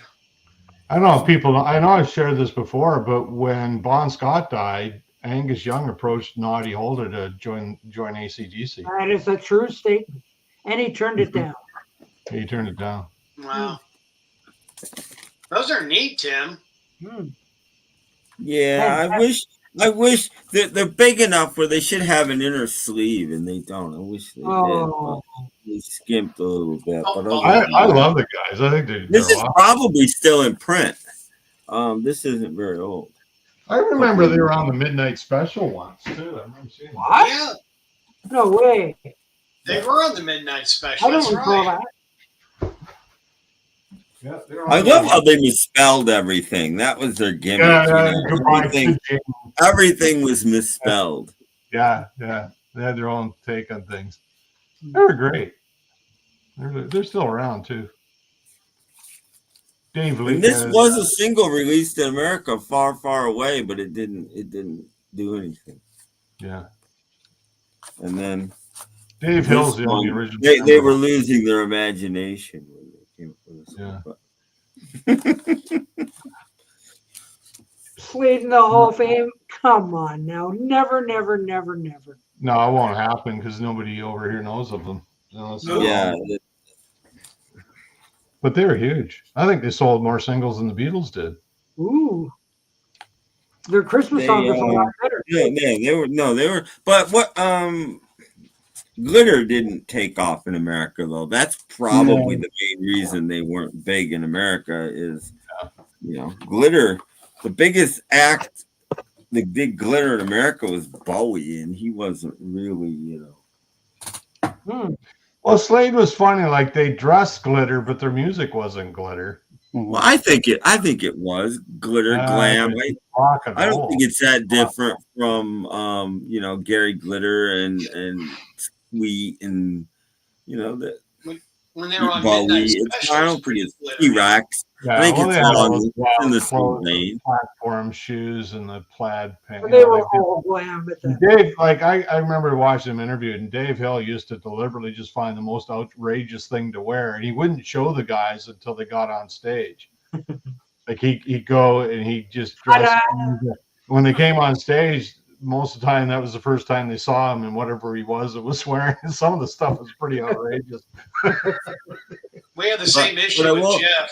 That's what he used. I will say I have it, so it doesn't matter. But the one downfall with that box is their Christmas single isn't in it. You'd think they'd have put the Christmas single in there. That was the one that everybody wants. Yeah, that was their biggest hit. Was the Christmas song. Yeah, but it's not in there. Yeah. Oh, that is a. But I do own a 45 of it. So. Do you have it? I have the 45. Yeah. Never. As far as I know, that song's never been released, at least on vinyl in America, ever. Wow. Probably on a CD comp. That would put the wonderful Christmas time to shame. The Christmas song, they should have released it as One Open Slave.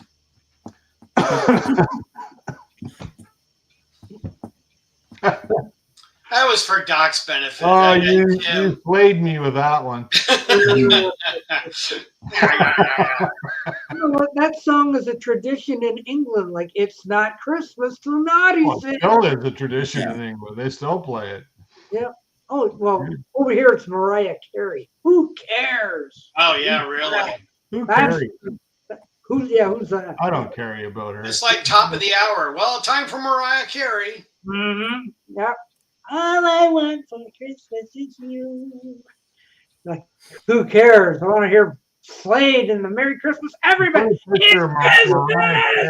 You put a picture of Mariah Carey beside Miss Piggy, and you can't tell the difference. She looks like Miss Piggy. Now, there's a picture for Doc needs to pull up. I don't have one. I know. Yeah. That'll be for know. next week's show, boys and girls. Oh, wait. I have the song when a vinyl comes. No. Okay, cool. Really? Well, that's cool. It's probably fairly recent, or it's not American because I've never seen it. It's a bootleg. Let's see here. We'll do a disc. I mean, I have it on a couple of comps albums as well as a 45, but the UK comps. I don't have it on an American comp. Right. I don't know what country the one I saw from, but I did see it in a record store once. I had a Slade album in the bargain bin. I went, oh, what's this? And it was a comp, and all of a sudden, Merry Christmas, everybody is on this one. Wow. If it's a U.S. album, it's newish. I mean, because the only Slade comp, to my knowledge, on vinyl ever until maybe recently was the Sladest from like 72 or 73 or something is the only comp they ever had in America. Yeah. Because nobody cared. Nobody, CD, but no. Not vinyl. Yeah, that album is called Keep Your Hands Off My Power Supply in the U.S. Yes. And it's terrible cover. Oh, it's a horrible cover. It's a stupid name, too. Yeah. Well, the name is The Amazing Kamikaze Syndrome is the name of the album. But anyway, what do we got here? Slade on stage. They're lucky Sweet did as well as they did.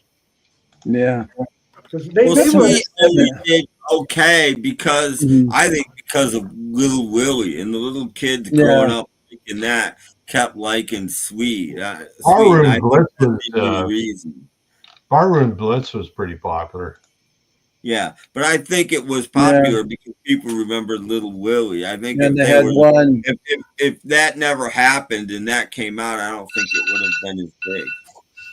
Not that it was not that Sweet had. He probably had less than half a dozen hits in America.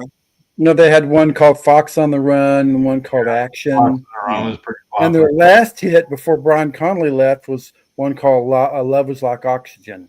Yeah. 78. Yeah, that was pretty good too. That was a good tune. Mm-hmm. And he decided to leave to go solo. He had 5 top 10 hits in America. That's it. Yeah, huge in the UK. 5 hits in America. Well, 5 in America is pretty impressive, though. I mean, that's and their biggest was Little Willie. Little Willie, Willie won't Go home. Blockbuster wasn't a hit. It got released as a single, but Blockbuster was not a hit in America. It came out when I was about 12. We were singing Little Willie, and Willie means something else. Little Willie won't go home. You know, they were trying to be. You know. Really? Well, when I was like in second grade or something, I don't remember how old I was, but I was still young. I had to be older than that. We had to do this play all about nursery rhymes, and I had to be Wee Willie Winky, and I had to wear a nightgown and ride a big wheel around the stage. That's all I had to do. But before they whoever recited the poem Wee Willie Winky, they played the opening to Little Willie by Sweet. Wow. Wow, that's how big it was back then. Mm-hmm. Was this last year? No, well, I'm going to go to dinner. Actually, I'm okay. Oh, Brad, no. Dining room blitz. Well, my son's actually coming over too. So. The Beatle Brad Blitz. Mm-hmm. It's the Beatle Brad Blitz. Yes. You're gonna little Brad won't go, but you can't tell Brad to go. Brad won't go. Paul liked that one a lot. Yeah, we love Sweet. We love Sweet. We love Slade. We love we love all that. We love Brad. We love Yes, we do. Yes. So Brad's leaving. Jeff's leaving. I'm kicking out Tim Allen. So I guess it's the end of the show. We'll be back Thursday for soup. Oh no! Bye, everybody. Until then. So goodbye, everyone. Hope you enjoyed the show. Later. Get back on Thursday. Yeah, trouble. Right. See you. Bye bye. Yeah.